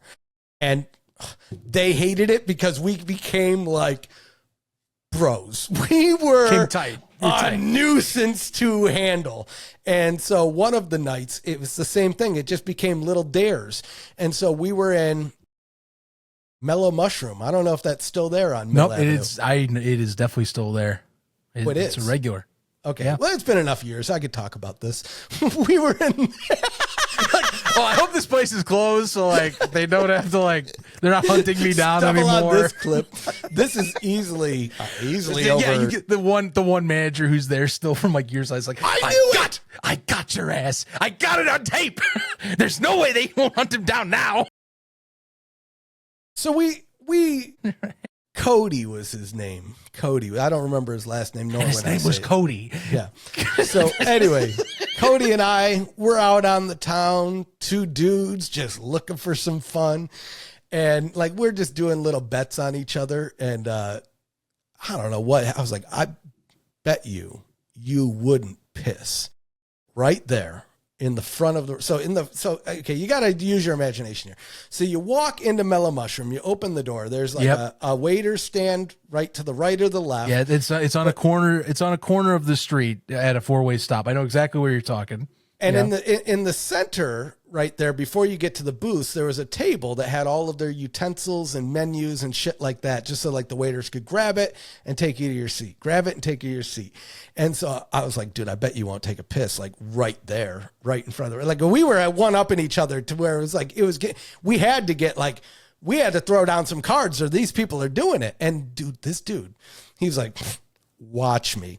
And he grabs the menu and he stands right at the utensil thing, opens the menu, looks out the front door, does his thing, and he comes back. He's like, I think we should probably leave now. And I was like, yeah, you're fucking right, we should. And dude, paying it up. So that's the first story. So then the second, this is all the same night. Same night? What? Same night. So then we go down to this place. The tavern. They're no longer in business. The tavern was my favorite place to go. I don't even know why I would do this at the tavern. They loved me there. I loved them there. But they had a bouncer in their bathroom. So the stakes are high. Like, how are you going to get away with it if there's a guy in the bathroom? What can you possibly get away with? Well, I had a thing called freestyling at the time, Zach, where, I come from the home of Eminem, Slim Shady. I got wiki woo. I got a freestyle. Is this some like Detroit shit? Well, what we would do, why are we talking about this on the podcast? But we are. So anyway, what we would do, what I would do. We're knee deep plus. If I say we, it makes it gross. But it wasn't we, it was just me, just so you know. But the premise is you relieve yourself freely in a circular motion Jesus Christ. in a bathroom stall, right? And, points for damage, the more you get on whatever. So he did this, which was pretty, I'll be honest, I don't know if you could even top that, right? So he's like, he had to come to me with like some ridiculous act. He's like, I bet you won't freestyle in the bathroom with the bouncer in it that's like giving you the perfume and trying to sell you. No. I said, I bet I fucking will. And so go in there, did my thing. And this dude knew. This dude, I opened that door and he's like, bro, what the fuck? And I was like, all right. And I just walked out because you learn early in life when you do dumb things like this, you just don't stick around. And so Cody knew. Cody saw it on my eye. He's like, all right, we got to go. And we just kept walking to the guy. He's like, wait, man, why you got to do that? What's wrong with you? And we're just running away like, okay, we're 25, 26. So that's part two. Part three. Yeah, that's right. So then we went up to Hooters. He pissed on the elevator there. And so at this point, we were like, even matched. What is this? Even matched. So we had to. This is some psychotic betting. This is psychotic. What is this you're describing? We haven't even gotten to psychotic yet, Zach. So as I mentioned earlier, you've probably heard of an upper decker. But you've probably never heard of a double decker because why would you? What would even that be? Well, I will explain it to you. And so same thing. We're off to the next bar. We were like the Tasmanian devil that night, just causing chaos wherever we're at. Tempe's most wanted. Like what the straight up? What the hell is this? Get the biohazard suits, baby. You know what? Watch this. You're like, oh, so that's why all the frats and sororities left. They were all getting the brunt of my dirty work. This wasn't even a false flag. It was just just some 20-year-olds just spreading their bodily things. Yeah, everywhere. So, which I wish I could remember where this was at. Where was it? I think it was at the place that was below Hooters that's not there anymore. I just can't remember what the name of it was. I don't even think Hooters is over there anymore. No, they're not either. But it was at the 4th Ave and Mill at that big 4-stop corner. Or is it 5th and Mill? Yeah. Anyway, it's the dead zone. Nothing ever stays in business there. Anyway, so we were like going toe to toe, matching each other. And I can't remember who it was. I'd like to think it was me. I'd like to think the idea was mine. I just don't know. But we'll just, for sake, it was my idea. We were going toe-to-toe, and we needed something good to end out the night. And everybody knows an upper decker. And I was like, you know what would be really funny? Is a double decker. And he's like, what's that? I said, well, and again, it's something I'm making up at the time. I said, so you go in and you poop in the tank. right? And then I'll go in and we'll put the lid on and I'll poop on top of the lid. No. And wouldn't you know it, we did get away with it. But like the timing was so sad because I don't know, maybe there was just like the word was on the town. There were people, watch out, there's people doing funny things. But like as we're like finishing it up our duty, someone comes in and he's like, "What are you guys doing in here?" And I'm kind of glad because you hear the guy like, "What the fuck?" But then I just imagine how funny it is though when he lifts it up and he's like, "Oh, what the fuck?"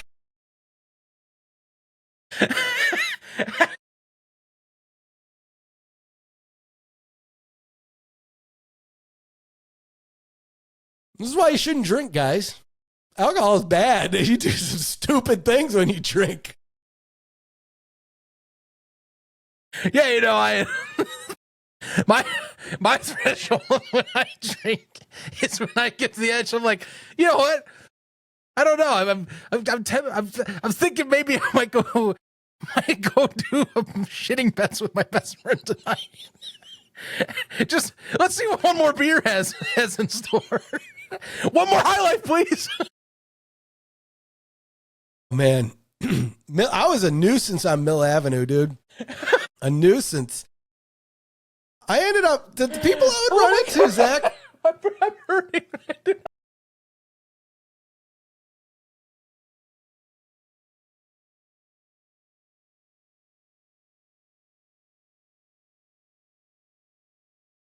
See, this is what you're missing out on, Zach. You got Mill Avenue there. It's all ready for you to pee on. It's you just know ready. You know, it's a good laugh when it feels like a core workout. Yeah.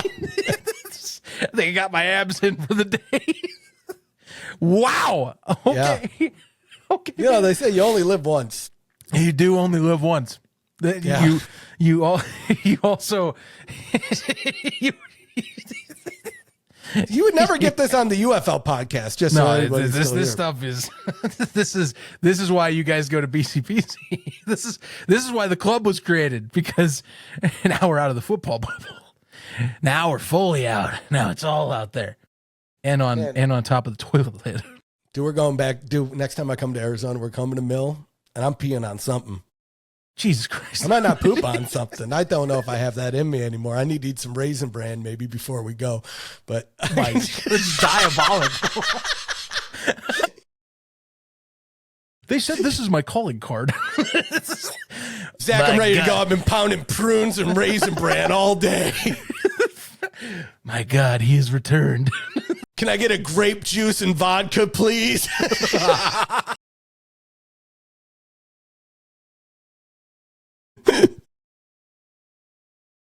So I started my morning prep with a coffee, specifically the kind that you get at a garbage office break room. And then I loaded up.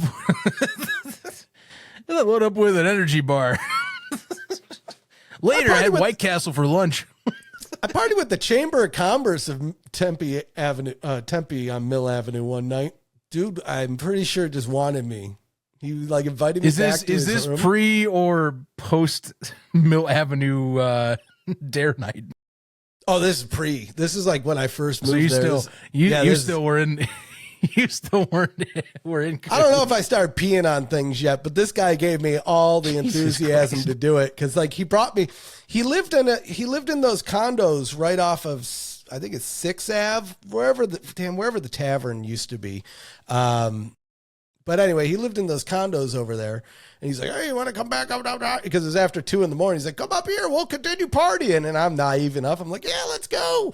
And then he's like busting out trays of cocaine. He's like, "So, do you like what you see?" I'm like, "Oh, yeah. Why would you want to party with me?" I see. And this was, I don't even know his name, but he was like the guy that ran the city council and Chamber of Commerce of Tempe Avenue. I'm like, what is going on in this city? And so now I knew. I was like, you can do whatever you want. It's like the city of dreams. You know, they talk about like New York and Vegas. Tempe is this little gem Arizona in the middle of the desert where you could just do whatever your heart's desire. Zach, the amount of things, we have other things to talk about. Maybe this actually, I have so many things I've done in Tempe that this could be a running segment for a year. The number of, and it's been so long that I actually feel comfortable talking about it, because some of these things, that I think about it, are like 15 years old. I mean, like, it's been a while. You have not been out. I mean, the timeline I understand is you've, like, what is this now? 8 years since you were last in Arizona? 9, I think so. I moved the 1st of 2017. So yeah, that would be 9. Yeah. 9 years. Yeah. It's been a minute. It's been a while. And I know I've not to spoil anything, and just recollecting talks we have had is, I know the earlier years you were here were much more chaotic anyway. So they were wild. Actually, I have so many funny stories that, yes, we are going to have like back in Arizona, because I'll give you a couple teasers. There was one time that I was doing web development work for a guy that was selling, he was a dog breeder, but the dog breeding business was a front for his drug dealing business. And all sorts of shenanigans happened throughout that. So table that one. That's a whole, that's a whole propping, different putting that one on tap for, or teeing it up for next. Yeah, subscribe, next click the bell. It builds morale. Those are the stories that you have to look forward to, Zach. Woo-hoo. Anyway, statute of limitations are great once they're over. That's what, well, thank God it's been 15 years. Yeah. I'm going to look it up, and it's like 16 years. I'm like, oh, shit. No. Peeing on things forever. No. No. That mellow pizza guy's like, I still can get. I still can get him. I can get him. I got, but time's running out. I got to track him down. But there's still some time. He's sitting in the back of the kitchen like Charlie Day with like the little pictures with the rib and like the cord, not the cord, but the string running to everything. Now, see here, Ron. I think I've tracked. I think I've geolocated him. Obviously, he's got to be in Texas, but he's not leading on completely. They keep bringing up Lake Conroe, but Lake Conroe's so big. I think if we just go to Lake Conroe, stop it. Just stop it. See, what they would find out is the serial piss trail would end in like Cypress, Texas. I've never done it out here, and I won't. I love my city too much. Now that I think about it, I have some pretty funny stories from when I first moved here.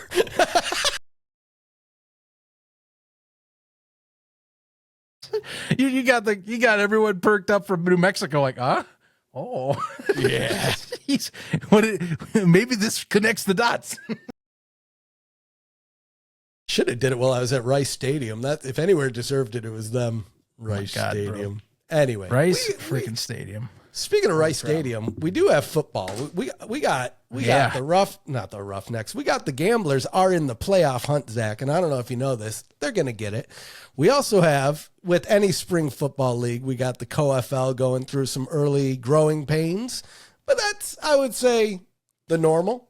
Yeah. When it comes to any of these leagues, we saw it with AF1.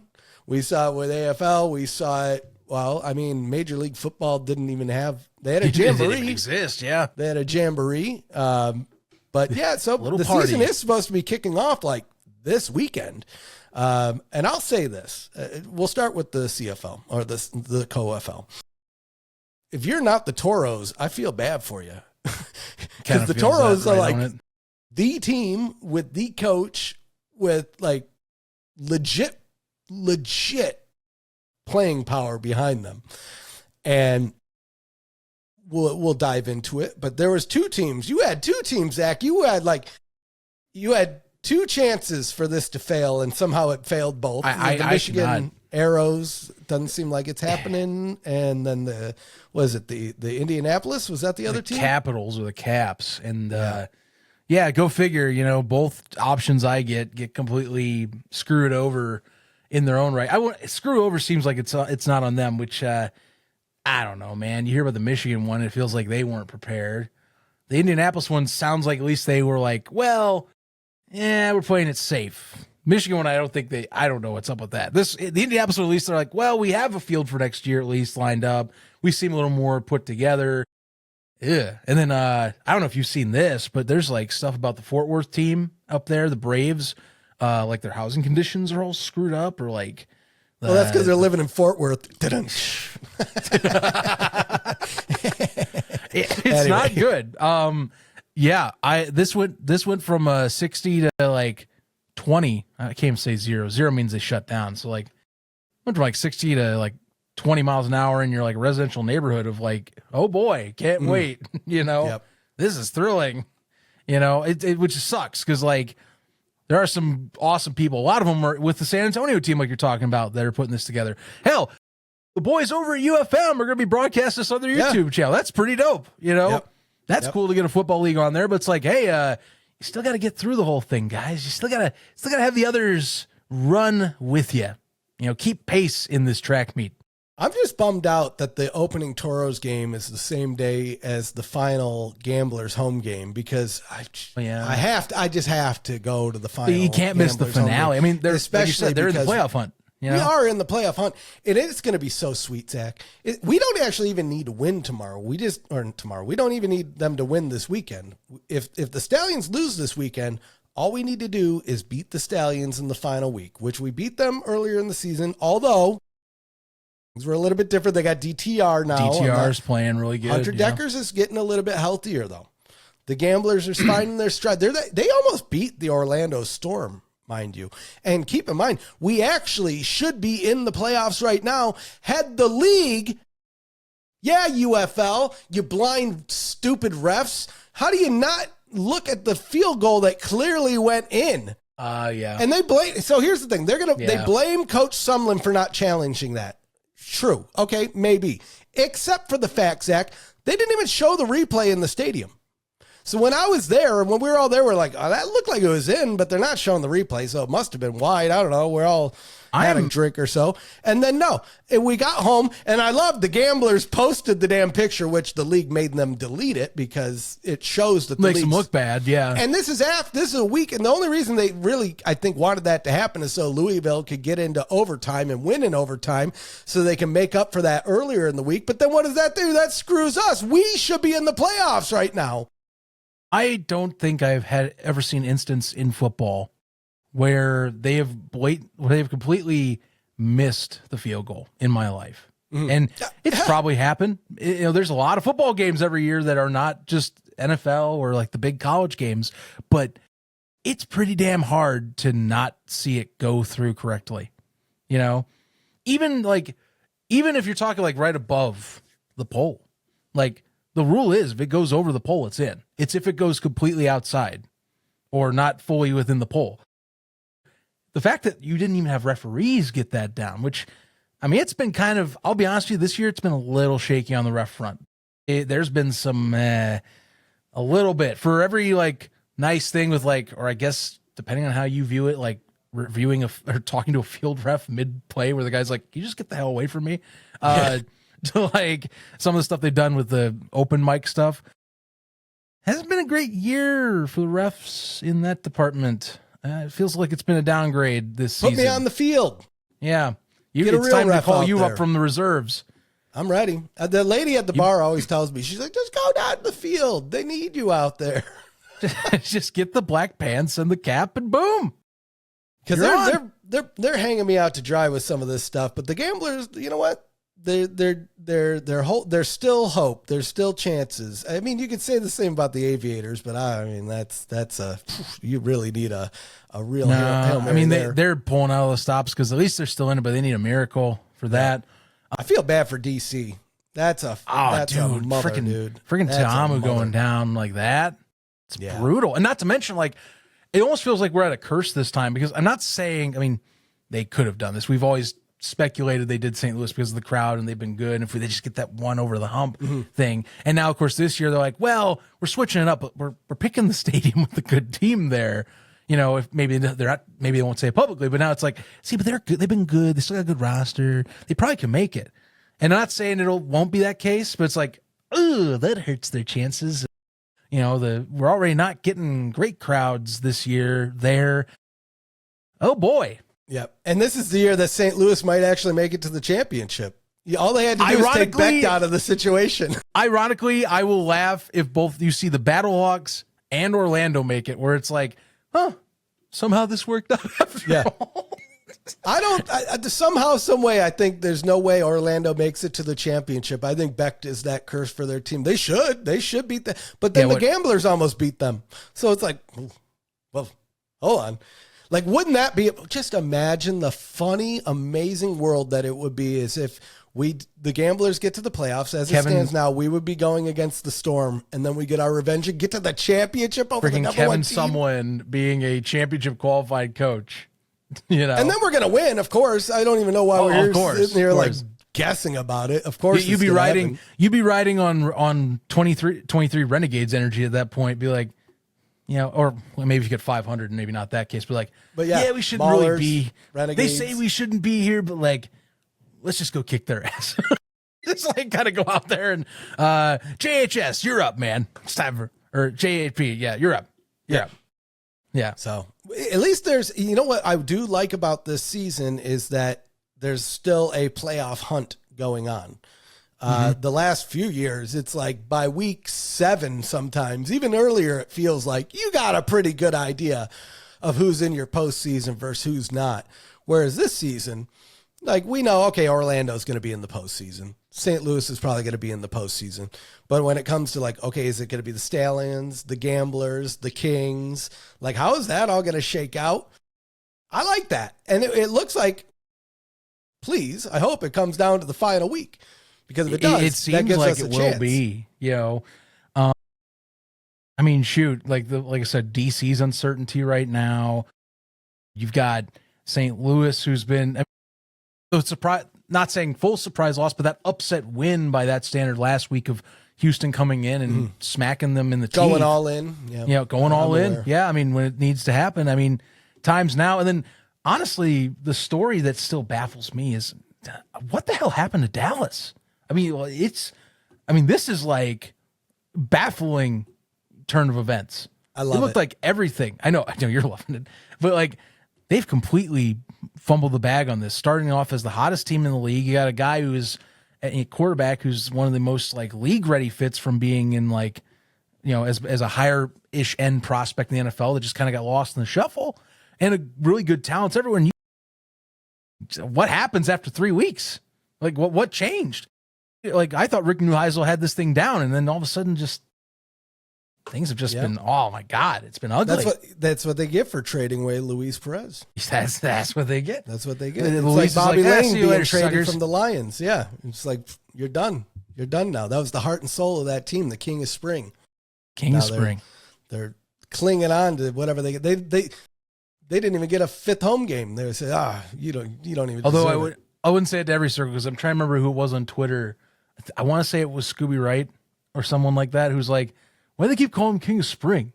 That's not the King of Spring. We know who, like, there's a lot of other people that are the Kings of Spring in Birmingham or like, it's like, okay, now we're really getting into some debate. Yeah. Just let the guy have his damn nickname. Just let him have it. He's been everywhere. Just let him have. He's the King of Spring. He's the King of Spring. I think he came up with it. If he came up with it, no, you know what? Maybe there'd be an argument there. But people have said, you know. No, that came up previous from that. I mean, credit, his book was The Spring King, so it's pretty easy to just flip that one around, you know. So I digress. But yeah, this is going to be such a fascinating end of the season just because with a lot of news this week, I don't know what to expect. You know, and again, Birmingham feels like they've kind of like gotten back under their feet and look kind of like what they used to be. They're still more defensive heavy, but like with DTR as their QB, there's something there that like it feels like it's actual spark, which again, I don't remember if I had said this to you in a previous episode or not, but like it was, oh wait, no, I said this to another friend of mine. I said, it's hilarious. Matt Corral wanted to kind of have more of a friendly, workable coach with him because you could tell he didn't work well with Skip and seemed like always butt heads and stuff like that. And then he turns out to get that coach who's a former QB. And then it's like, oh, it wasn't Skip at all. You're just not good on a consistent basis whatsoever. In fact, you're a backup in this league. You actually should not be starting. right Apparently now. so. Apparently that was the problem, was you. So, hey, but you know what? As a bitter Panthers fan, you always got that one conference final game. I gotta give you that. You always got 2023 in your back pocket. I'll always let him have that once. Or 24. You got 24. I take that back. Speaking of Birmingham, I will say there is humor. Man, you can hear that, right? Yeah, but they're just having a little bit of fun in there. They're just, they're just putting it all. I mean, they're not doing anything. It's good. Nothing's going on in there. It's fine. It's good. But I do, right? Mike Rapoli, there is humor in him picking on the Stallions. And I'm glad that he's chosen the Stallions because I feel like the easy target is Houston. Like that's the easy target because he posted a picture of their crowd and I'm like, I couldn't tell. I'm like, oh, is that Houston? Oh no, that's Birmingham. I mean, ironically, like it's funny. You can make Texas your whipping boys in terms of attendance, which I know he can't do that really because like, well, we are renting a building in Arlington and we can't really get on them for that. And I guess Houston, whatever, it's been bad. Houston, funny enough, Houston actually hasn't been horrible. And I say it like this because people know this, this. It's been bad business-wise. I don't blame fans for bad business practice. So we got to put that into play again. So this is what I need to do next week, Zach. So I sit on the home side. And you know what? So does everyone else. And so is the camera. They did the dumb thing again, where the camera points at the side that the sun's already on the other side, so nobody sits there. Everybody sits in the shade. Even if they have seats on the other side, they come to my side because there's shade. Because actually, one guy checked my ticket, Zach. One guy checked my ticket, which is funny because he checked my ticket, and this is after I came to my seats like earlier in the game, and there was somebody in my seat. He checks my ticket. I'm like, really, bro? You're checking my ticket? People were already in my seats. I'm like, here you go. I show them my ticket. 2 minutes later, two random people that aren't the people that sit next to me sit in the seats. I'm like, what happened to the dude that was checking tickets? Why did he pick me out of like, oh, he's wearing a ref shirt? Bad news. Get over are you here. kidding Let me see right that now, man? Ticket. I'm like, what the hell? What is this? But yeah, there actually is. It's not too bad on the home side. It's just that you never see it. Is it great? No, no, it's not great. I mean, look, if I'm addressing you and Birmingham, I mean, hope for next year that they're doing things right. I mean, I see more stuff on like, we're going out to like check out the restaurants and all that, or we're getting photos from like local partners, which, hey, they tell me when on a regular basis we've had local partner posts, just me getting into my PR social media brain of like the UFL doing that. And I'll tell you, it's near zero, like since like the USFL days type of crap. So, and when they do it right next to the stadium. They need to really be branching outside of the city. They need to be going into like the suburbs. Yes. The people go to the smaller communities, man. Like, bring them in. You know? Yeah, that's how you do it. Like the people in the city, the people, who the people are in the city when they're doing these fan engagement events? They're people that just got off of work, that work like executive level or business or financial jobs. They don't give a shit. You need to get the guy that's like just finished his plumbing job at 5 p.m. in like Cyprus. That's like, man, it's expensive to do anything with my kids. What the hell am I going to do? God, I didn't escape from ripping a toilet out of a because I'll tell you, you tell those guys that you can, one, either buy an all-inclusive package for $100 a ticket. That's going to sell them automatically. Or two, that beers are generally $2 a piece. They just ran that all season in Houston. It's just $2 a beer. Bro, like it really is the best bargain in sports right now is the UFL, at least in Houston, where $100 gets you a ticket in like a comfier seats than TDECU, and TDECU is nice, don't get me wrong. But then you get meals, Zach. It's not just, I thought it would just be hot dogs and nachos. You do get hot dogs and nachos, but they also have like banquet food. So they'll have like chicken and rice. Or is this like the MLS experience kind of coming out? Yeah, it's amazing. And then they were supposed to only have beer and wine. They said, screw it. Apparently, I heard it was Rapoli. I don't know if it was, so I don't necessarily want to give them credit, but I assume somebody had to pay for it. Instead of beer and wine, any drink. So you can get hard liquor, no liquor, Coke, whatever you want. Okay. And it's just all included. And for $100, and sadly enough, you can buy the ticket secondhand on StubHub for like $50, but you can go buy it secondhand, get all inclusive. You can't go to a bar. Yeah, dude, $50 all inclusive ticket. Yeah, that's crazy. And you're eating, you're drinking. They even have a little bar mix there. They have coolers to where it's just cans of pop, so you don't even need to go to the bar and get a refill. It's just cans of Coke and Sprite and bottles of water. I'm like, this is amazing. This is amazing. That all sounds really great. You know, it's really sad. I've been thinking about this leading up lately, and now like while we're in show, this will be the first year I actually in a while missed this actual spring game. Yeah, I actually talked with James about this on a call. Funny enough, it was for something else I was doing that you may have also talked with him about. But I was telling him, I was like, I don't think I can get to DC with my schedule, and like, you know, it's weird. I'm not going to make it work this year. And I know like I have my own personal preferences, but like even then I was still like, well, maybe let's try the championship. And I'm looking at my schedule. I'm like, I'm going to miss the whole year.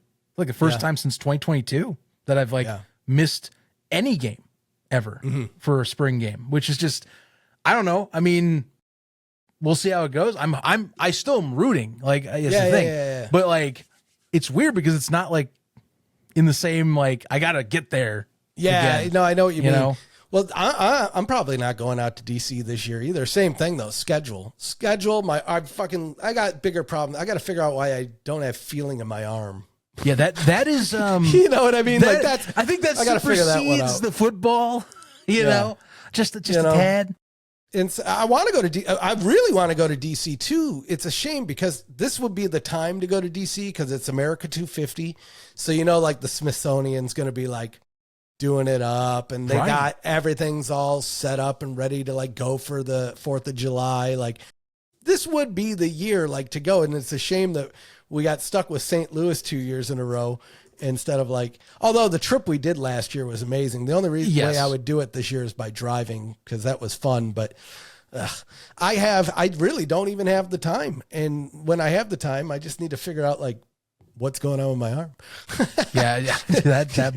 That's probably way up on the list. But no, I don't know. I look like it. I didn't mean to like turn this all the way out from like talking about the games and all that, but like, yeah, that's just kind of it. Like, I mean, there you can see now they're now doing what we saw last year, where it's, hey, start looking to pre-purchase or put in your deposit for 2027 tickets. Hey, that's good. You know, again though, I still have, you and I think still have plenty of questions. Main thing I think a lot of us are asking is what route are they going to take with 2027? You know, I think a lot of us, I think there's a growing audience that is saying, please do not rotate teams out again. Because I think now, and I've been trying, you and I've been trying to say this, I've been a little louder on this even more so about it, where it's like, look, we're getting fan burnout now. We're getting people that are just straight up not trusting that this product is going to be around every year because we see how crazy topsy-turvy it is with trying to change the formula or like make it where it's like that cheap, like reset the dynamic where it's like, no, you need to like pick a base and you got to start somewhere. And like, I think that's my thing is like, we see these deposits, great. So do not, and I know some people will go like, that's ridiculous. You see it's ticket sales in Houston and especially Birmingham. Freaking Birmingham. I swear to God, I have heard Birmingham enough for the rest of my life. Don't move these teams. Do not move a team. Do not rebrand a team. Don't do anything except bring back CJ Johnson in the markets you're in. Sorry, that too. Well, I know your point's good too. Yours is good too, but like, don't do it. And the thing is that voice, that concerted fan effort is growing louder. And hey, if Mike Rapoli is the most fan on the ground type of guy, the most in tune with the fan base type of guy, and he's serious about this and he wants to build this and he wants to make this more than just a Mike Rapoli led product or thing like that, I think you got to listen to the fans on this. There's a growing number, and I think more so than ever, that are saying, don't move them, because we're seeing that the returns every year are dwindling because you're doing less and less, and you're making this where it's like, well, we just got to reset the brand. It's like, no. See, then you're just, the way I look at it from my end, it's like you're basically doing what arena football does right now, and what the IFL's trying to bust out of, what the AF1's trying to get bust out of, which is just another team's gonna be gone. They're just gonna be gone. We'll relocate. No. Don't move them. Show stability. Show growth. Because that's my message. If they are serious. And I don't know when our next episode will be, because I know it's you and I have been chaotic, so I have to say this now before we do it again. But like, that's what I want to hear. Like, don't talk about that. Just stick with the 8. Focus on like that 10 number. We see Oklahoma. I know there's some weird rumor that wasn't a rumor about like ownership in Oklahoma. I was like, no, I own the arena, whatever. But like, just get to the 10th team. Leave these alone. Get to 10 and just build. Find what your fans. Go find these people. That's the thing. You can't sit on your laurels. They do. They exist. You got to go find them, though. You got to operate like a sports business. That's what they're not doing. That's what people have finally, I think, started. I finally saw last week someone said the thing I've been saying for years out loud, which is like, yes, the business needs to change. It's not the fans. The fans are not the problem. It's the business. The business needs to do better, and that's finally getting through. So keep doing that. Keep being loud as a fan. And the business, I think, is getting it. It looks like. Keep doing what you're doing. More of that stuff. Grow it. So I don't have to get pissed off hearing Birmingham again for the next time in my life and shaking my headset off, because I don't want to keep hearing about it. I really don't. I'm so tired of hearing about Birmingham, Alabama, besides being a great city to go visit. That's it. Yep. Anything else, I'm like, shut the hell up, please. I'm begging you. I honestly, I hope Houston's back next year. They have the season ticket renewal, but I don't know if that really means Well, they anything. did it last year too. I mean, Michigan, and they did it with Michigan. Yeah, exactly. That means nothing. Doesn't mean anything. But I'll renew, because I'll tell you, the experience at Shell Energy Stadium is amazing. The fact that they have an indoor section, so if it's raining, you're covered. Even in the section seats that we're in, it's covered. They got big fans out there, so the air is circulating. I really want to go to a game. That's actually the thing I'm more upset at is, not even like the DC game in general.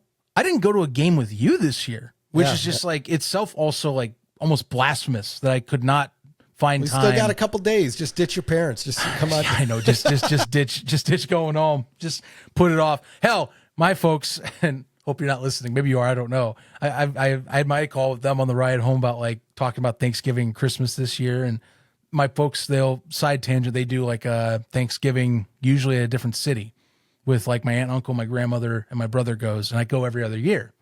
This year, they're like, well, we're hosting it at our house. You don't really need to come out for that. I'm like, excuse me? Yeah. It's like, well, it's not a travel thing. It's just be a convenience. Like, what the hell are you talking about? You don't want me to come home? What? That sounds amazing to me. Like, though. I didn't say that for you. I didn't say it out loud. Maybe my dad or my dad might be listening to this right now and be like, oh yeah, it might have not been a good thing to phrase it like that at the moment. But in my head, I'm like, why is my mom telling me not to come home for Thanksgiving? What? They got some secret that they're not cooking that they don't want you to know about. And they're like, oh, but your aunt, uncle, and your grandmother will be there. I'm like, so why can't I be there? What are you trying to tell your brother me? And your cousin. Basically, everyone's going to be here, but you don't need to come, Zach. The whole family's there, but you shouldn't inconvenience yourself. You shouldn't come out there this year. It's just Indianapolis. You're going to come back and your room is going to be like replaced with some, I don't know what your parents' hobbies are, or like either a workout room or something. Of like, no, go in there. Don't go in there. Oh, no, you weren't supposed to be here. Yeah. We were supposed to celebrate Christmas in Phoenix with you. That was the deal. It's just like a random dude living in your room. Just like, we rented that out to Tony. We didn't. This is Tony. Hi, guys. Happy Thanksgiving. He was living outside of turn 3 at the Speedway, and we decided to bring him home. He makes a hell of a cranberry sauce. Makes a hell of a cranberry sauce. And you were wanting me to come home to try Tony's cranberry sauce? It's just not enough for everybody, Zach. You really screwed this up, Zach. You really messed this one up. I only know how to make a recipe for 13 people, and you made it 14. God damn it. Why did you come home? I actually have a room. You're just the son that moved out.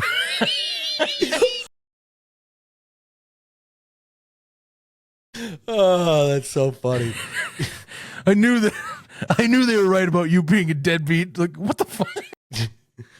I love that concept. Some I love you, Mom and Dad. Come back home. There's just a homeless person living in your room. That would be that everybody gives preference to over you too. I think what's even funnier is right now they've been going through some crazy crap with their camper that they own. It's like this big two axle camper that like is a bunch of like it's like a mini house. Like you can basically live in it as like a mobile home, but it's fancier. And like well, insurance has been terrible to them, so they're like, we're thinking about Airbnb-ing it out. I'm like, oh, so if I do go home, there could be some guy just like, oh, Thanksgiving. Oh, that's Tony. He now lives in it. He like took all the furniture in your place. There's just people in each of the different rooms. There's one that has the couch. Because, Airbnbs, if you don't look hard enough, some of them are just like for the couch. Yeah. Because there's been some I'm like, well, that's really cheap. And you're like, it's just the couch. Yeah, it's just the couch, huh? Okay. Who does that? I'm so sure. This is just a hostel with extra steps. Big deal. Awkward hostel. Oh man.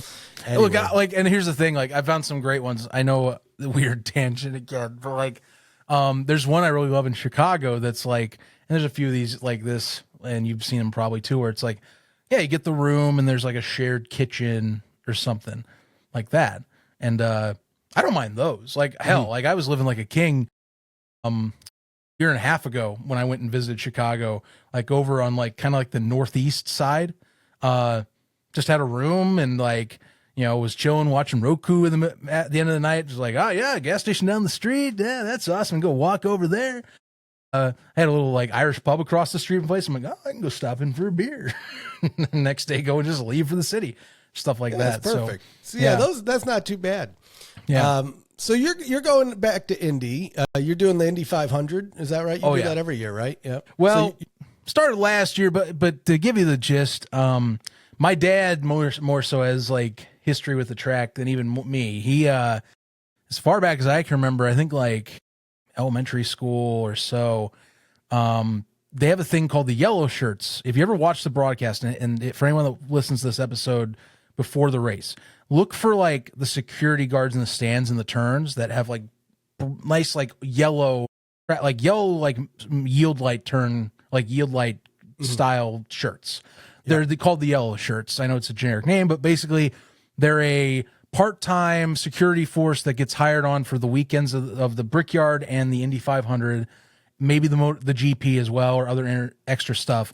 And they go around. They're a pretty common face and thing there. And my dad used to go with his buddies from just work and also from his buddies' family members. So like they would go, they get a campsite for free essentially because they're working the tracks. They get a free on stay right down the street from the track. And so every day that you have to work, you just go pick up your yellow shirt the day before. Early morning, you wake up, you have a meeting, and you do the job. And so for years, he did that. And in between, they would have just crazy drinking nights and exploring Indianapolis as it is in May, which Indy in May is a crazy place with a lot of crazy stuff you see in May. Yeah. And so he did that for years. And then he got me to do a few of these events. I did a Brickyard and I did the 100th Indy 500. The one that Alexander Rossi won as a rookie running out of gas on turn 4. Pretty crazy stuff. So those memories are burned into my brain really good. And then I've been to 500s ever since I've gone to Indianapolis. And then last year, because I went home finally, and I was like, I'd like to go home once a year, but like, what if we just made it this? And it's like, yeah. So starting as of last year now, every Memorial Day, the 500 will be the one day that all 4 of us in my immediate family go home, or at least get together besides the holidays. Right. So right. That's where I'm like, it's more for me. My brother lives like just on the opposite side of the city of my parents. My parents live north of the track, out in Arizona, like 1,500 miles away. So I'm like, it's more for me to come home once a year. Yeah. So this is year 2 of doing that. And as long as we're someone is in Indianapolis, which my folks seem like they're not leaving, we're going to be doing that every year. So that is me. And I'm going to keep him on that. That was my thing. I had my brother this year. Again, I don't think he listens to the show, but I'll laugh if he does and brings it up to the family. He's like, well, I didn't know we were doing that again. I was like, we said we were doing it last year. He's like, oh, I thought I was going to do something else. Like, no, you're going to the track. This is the whole point of this, is that we're getting together and going to the track. Get used to it, buddy. It's like, dude, come on, man. We talked about this, buddy. I'm curious. Are you excited for Alex Palou? Is that how you say his name? You said it right. Palou? Yeah. Are you excited for him to win? Because he's probably gonna, right? He's definitely a favorite up there. I don't know how I'll feel. Like, here's the thing. I respect Alex Palou's talent, and I've had to temper myself because like there are times where I'm get like frustrated. Like, he always freaking wins, and like, but he's really just incredible. And the way I associate it with is like how I was with NASCAR growing up as a kid. Big NASCAR fan. I was a big Casey Kane guy. I don't know. Did you have a driver first? I got to ask real quick. No, but I used to be a big Casey Kane guy. I drove the number 9 car. But at that time, Jimmy Johnson was always winning, dude. Every championship as a kid. And then that burnt in memory, like almost like a flashback style thing where I'm like watching Palou win every week. He's got 4 championships out of the last 5 years. I'm like, he always freaking wins. Yeah. Why is he the only one that wins? Is like slowly creeping back. But I'm also like sitting here, I'm like, you're an older adult now. You don't have to act this way. Or do I? It's like stuff like that. But I think he will be up top. Personally, though, Indianapolis is when it comes to super speedways like that for IndyCar, they can be unpredictable because you're basically riding a fine line. Like the amount of speeds you carry in the corner, like if you make any mistake in that corner, like even the slightest twitch, that car's gone into the wall. So you got to be perfect. And I mean, he's been pretty damn good at that track speed-wise. But there's a reason it took him several years to finally win. So as long as you got your car fine enough and you have the right strategy, it's possible. Road courses with Alex Palou, it's a whole different ballgame. Dude literally just wins every week unless it's like a mechanical or crash issue. So he reminds me of the bad guy from Talladega Nights. Like I'm just waiting for him to Except move into the difference NASCAR. is that guy was French, which is just I know, but it's just European. It's, you know, it's Spain, France. They're like, you could throw a coin to each other. You know, they're right there. I think it's okay. I see. I see what you're saying about it. Let's see. I gotta look at the guy from villain from Talladega Nights. Do you remember his name? I'm gonna look that up. Yeah. I'm looking it up right now because, well, first off, it's actually the 20-year anniversary of the film. They're bringing that back to theaters this year. Nice. I wanted to see if he had like, okay, so I guess he doesn't really have a discernible like weird face because like Alex Palou, you know, you see if you ever see his face, he's got that big mole right on the front of his forehead. Yeah. Sacha Baron Cohen looks like a typical Frenchman. I thought they were gonna like add a unibrow, so I forgot if he did or not. He just reminds me he's just this guy that's coming in here, taking over the racing landscape. You know, just waiting. I will challenge you. Yeah, Joseph Newgarden. Although Newgarden hasn't really been a factor much in a while. It's more like Kyle Kirkwood. He's like the other really good driver right now.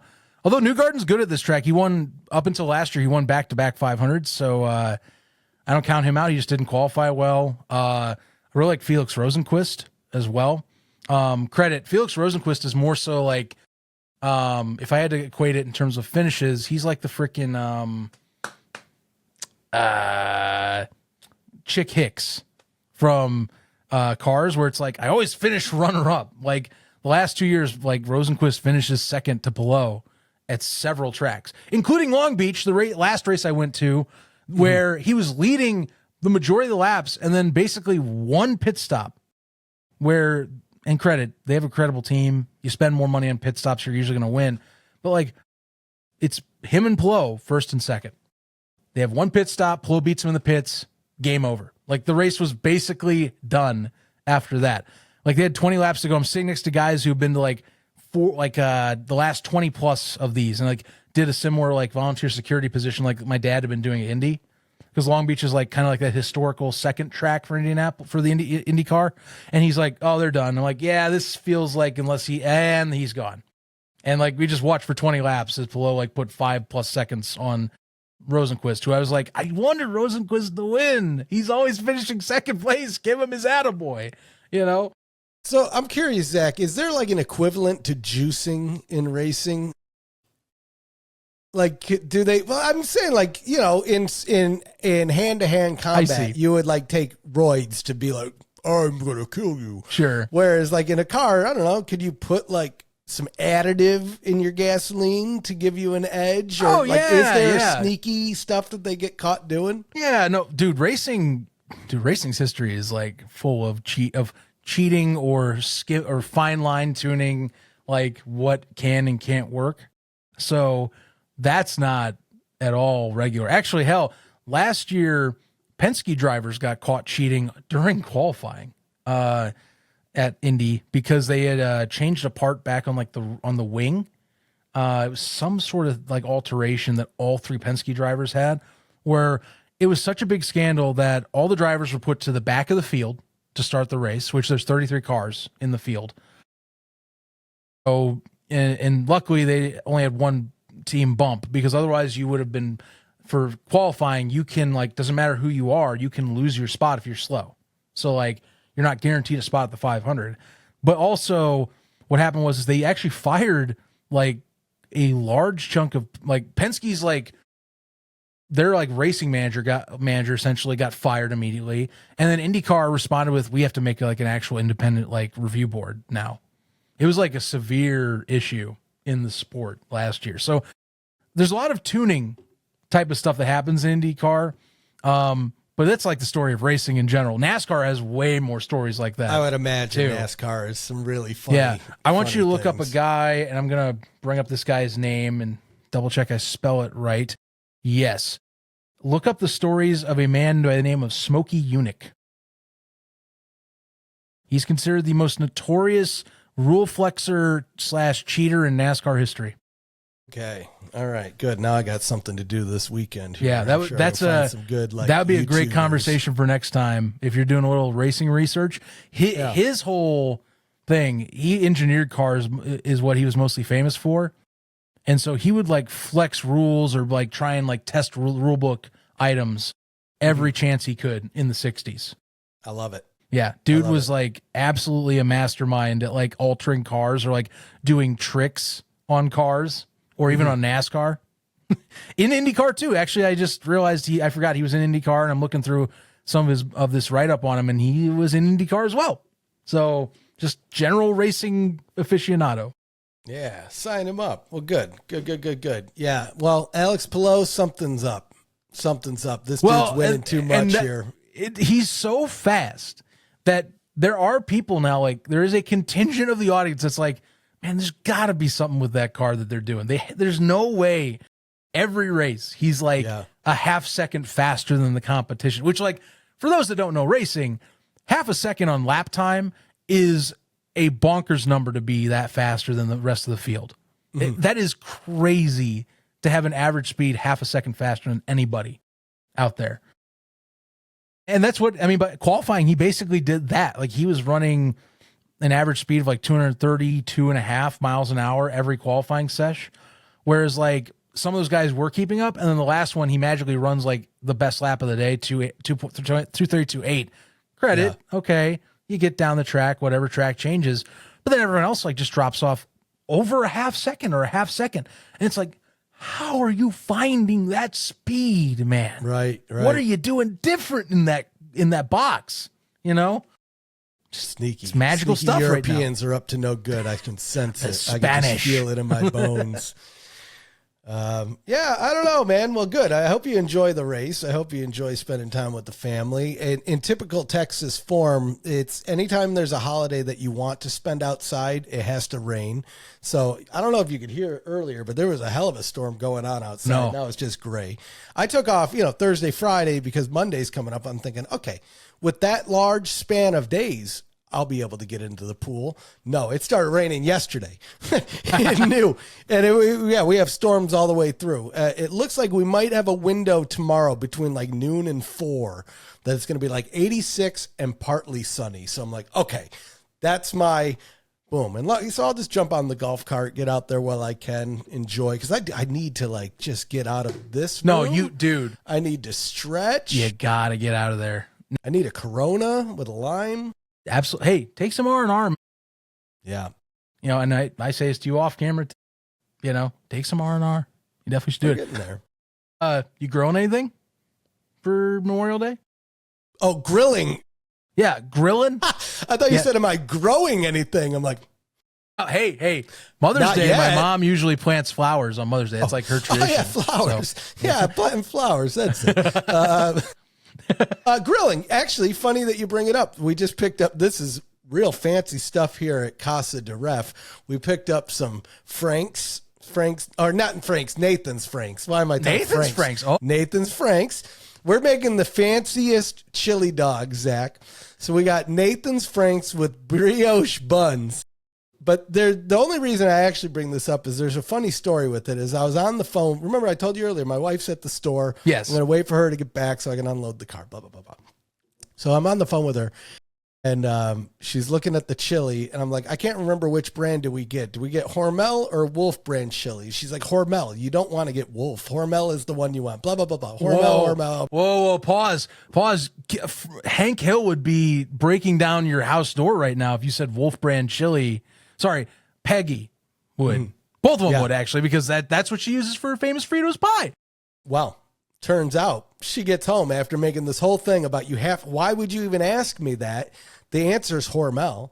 Like, she's talking down to me. Like, I asked the dumbest question in the world.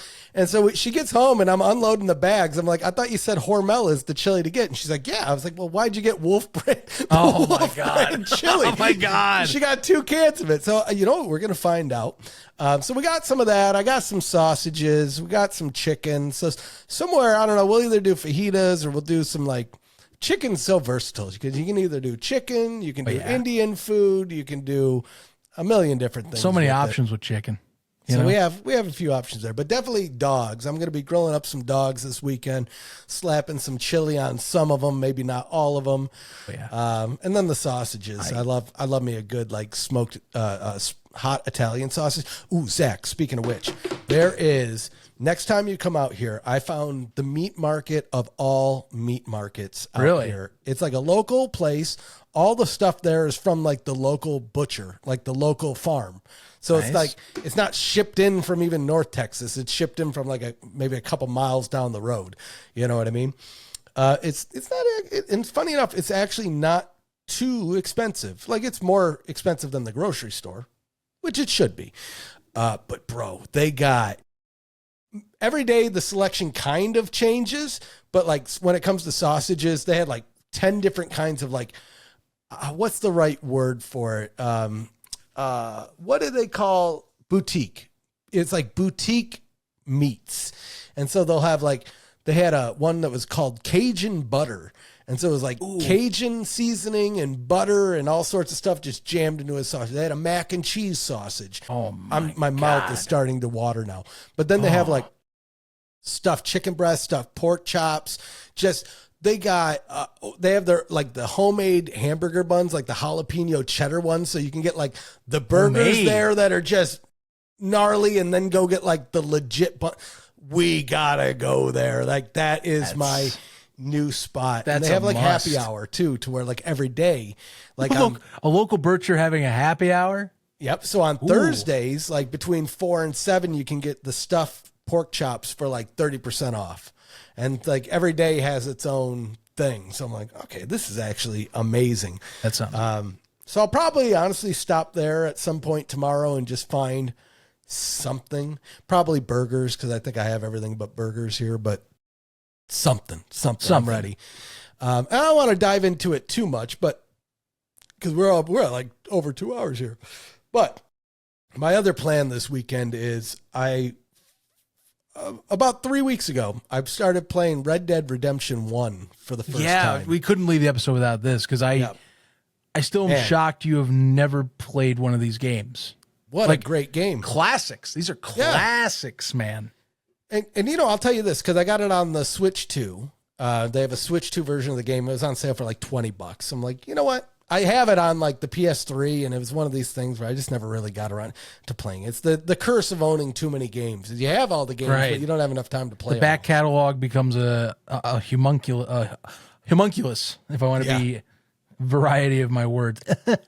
I am educated. Anyway, just go. It all works. So anyway, it's out on Switch 2, and the graphics are a little bit more updated than what it was when it even came out. So I was like, okay, I'll just play the updated version. Holy smokes, it's a great game. How come nobody told me? Even though it's probably won like Game of the Year and all of these other things, and I knew it was a great game, but man, it's so awesome. Now I can't wait to beat this game to play Red Dead 2, because that's where this all started. I was going to play Red Dead 2 because I wanted to beat it before GTA 6 comes out, hopefully as long as it comes out in November. So I was like, I might as well play Red Dead 1, slap that in. Dude, I pounded out like 30% of that game in like over the weekend that I did play it.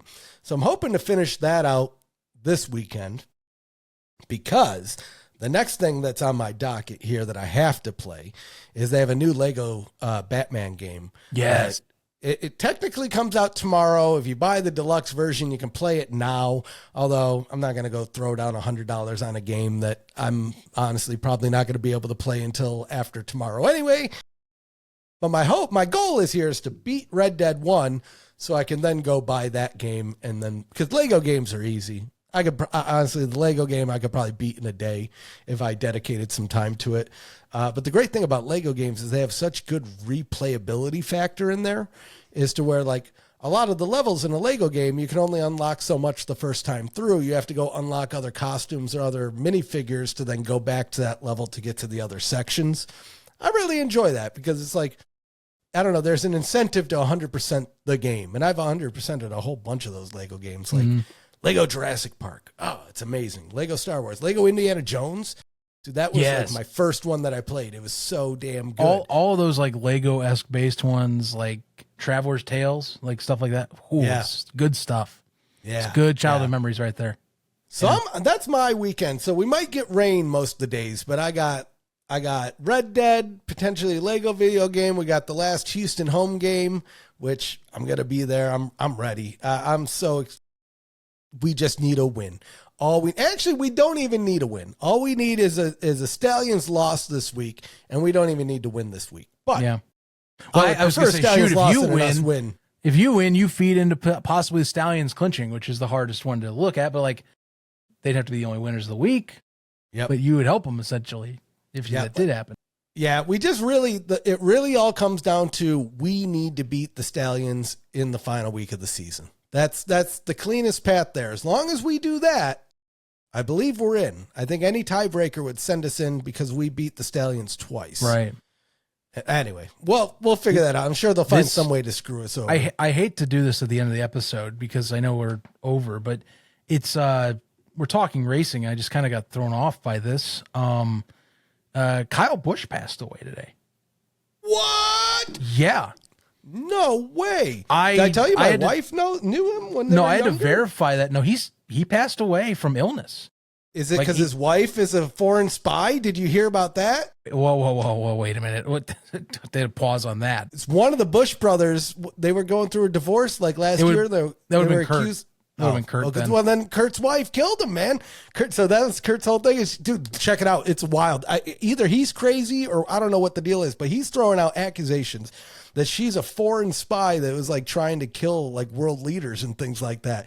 And then now his brother dies. Dude, that's crazy. No, that's how the hell did Kyle Busch die from an injury for an illness? It was for 41. An illness. Oh my God. He's younger than me. And this is what's crazy to me is yesterday, and I'm not kidding you, this is how fast this has been. He raced at the All-Star race last weekend in Dover, Delaware. He was I guess suffering from like what effects of an illness, I guess. He has an illness that just, I think yesterday or 2 days ago, he announced he wasn't going to be racing at the Coke 600. And now he's dead. That's crazy. Like that, 41. Imagine, I mean, dude, he's got 2 kids. Like, dude, imagine being your freaking family. Like your freaking dad goes from 60 to 0 in less than a week. That's scary. It's brutal. Man. I wonder what it is. I don't even want to know because I got like PTSD from illnesses after what we all went through in 2020. I'm so scared of like anything possibly happening. But dude, that is gnarly. That's wild. I mean, this is 2-time NASCAR champion, like one of the winningest like drivers in all 3 series combined. Actually, I believe he is the winningest in all 3 series combined, if I remember correctly. Wild stuff to have. I was running the show, but like I just couldn't leave off for talking auto racing. I can't leave the show without mentioning that. That's nuts. I wouldn't doubt if my wife is on the phone with my father-in-law right now. No, I imagine if she knows with his. Well, the reason she knows him is he's friends with their dad, Colin Kurt's dad. So that's how they all know each other. So they would go to the races when they were like kids, racing as kids. They would go to those circuit races and stuff like that with them. Oh my God, dude, that is fucking crazy. No, and it's one of those things you see like one article because you can't trust X or Twitter anymore these days, like first thing. So like all of a sudden I had one where it was ABC World News. I'm like, oh crap, he's actually gone.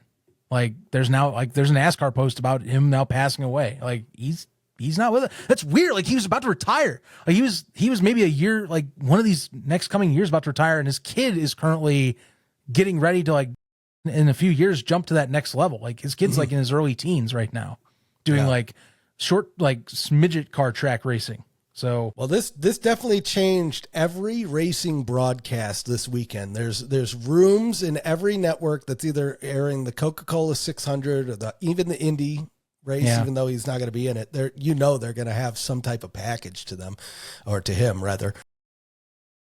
I mean, not to like talk down to some of the other racers that aren't as well known. It's not like this is just number 33 in the back of the pack, right? This is right. Here's even a video of I'm looking at this from like one of the sports sites. Dude was just on an interview last week for winning a truck race at Dover, Delaware. Driving around like that's how fast this stuff happens, man. It's scary. It's insane. That's scary. That's insane. If he's losing feeling in his arm. Oh my God. Oh man, it's really scary too because whenever you see someone die and they're younger than you, you're like, oh man, you don't have to worry about that quite yet, Zach. But I'm like, don't do that. You're not allowed to do that. You're supposed to be older than me. Wow. I got health problems. Anyway, well, that's a shame. At least we caught it for the podcast. I hate to end on a downer, to the family and all that stuff. Yeah, I hate to end on a downer, but I couldn't leave without that. If we're talking racing, that's a huge name in the sport that's gone, and especially now. You have technically family connection with the guy in a way, so like that's rough. Well, I'll keep you posted if I hear anything. Crazy. I'd be curious any conversations you get from that. Quite frankly, I imagine she already has heard. If she hasn't, you're going to be the one to tell her, and that'll be. She might be taking. Something. Well, no, it's late. I was going to say she might be taking a nap, and then I looked at the time and said, "She ain't taking a nap." Yeah, ease into that one. For sure. Yeah. Well, there's always something going on. And this is why you guys tune into BCPC. You never know what's going to happen or who's going to pee and poop on something or die before a race. What a show we've had. What a show we've had. What a wild ride. We started it out, I set the tone of the show. I started it out as a bummer, and we ended it out as a bummer.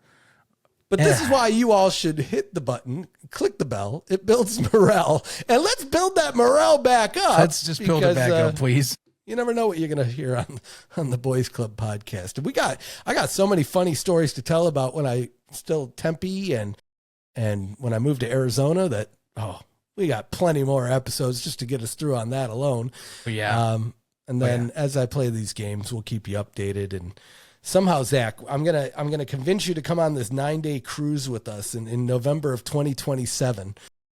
Or if not, we'll pick a different one to go on. We need to do the cruise, Zach. I'm telling you, it was fun with my wife. Don't get me wrong. It's great cruise. I need to cruise with the bros. The booziest I think you and I cruises would have so much fun going to karaoke and bingo and like all the dumb like dancing contests, thriller dancing. I'm telling you.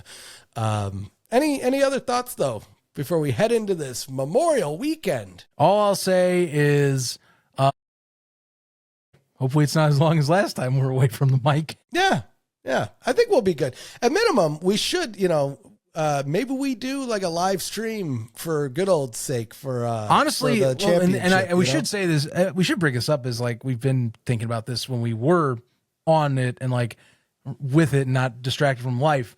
We do still, I believe, we do want to get into maybe try and see if we get like at least like a live stream gaming or live something element to the channel. Because like, I mean, obviously you guys are doing. I know good I stuff. should be streaming Red Dead. That's what I should. I mean, hey, you should. That would definitely be an element. I actually got some Pop Stop reviews I'll be dropping here. I got like 2 of them loaded up. I need to edit down and put those out. So I'm trying to get those going again. And yeah, I mean, you guys, we clip these shows, we do a full thing, and let us know what you think. Again, that's why we like say, leave comments, tell us what you think, good or bad. We love it. We just want to know what you feel. It's been going good so far. I know it was a little bit of stall out from like time away, but like we love that you guys are enthusiastic about the show when we have been on the show. So yeah, just keep letting us know, tuning in, and we'll chat. Actually, next time we'll save this because I want to see how it develops. We didn't talk about Fish Tank, but there's been so much else going on. Let's wait. Next show we'll get back into Fish Tank and kind of like catch back up. So yeah. Stay tuned. Stay tuned for that. Anyway, I think it's about it. I think that's it. All right, kids. Have fun. Sign you up. Don't be bad. Don't burn your hands off or anything. It's Memorial Day. Don't double decker the toilet. Or triple decker it if you find out a way. Sign you up. Oh, no.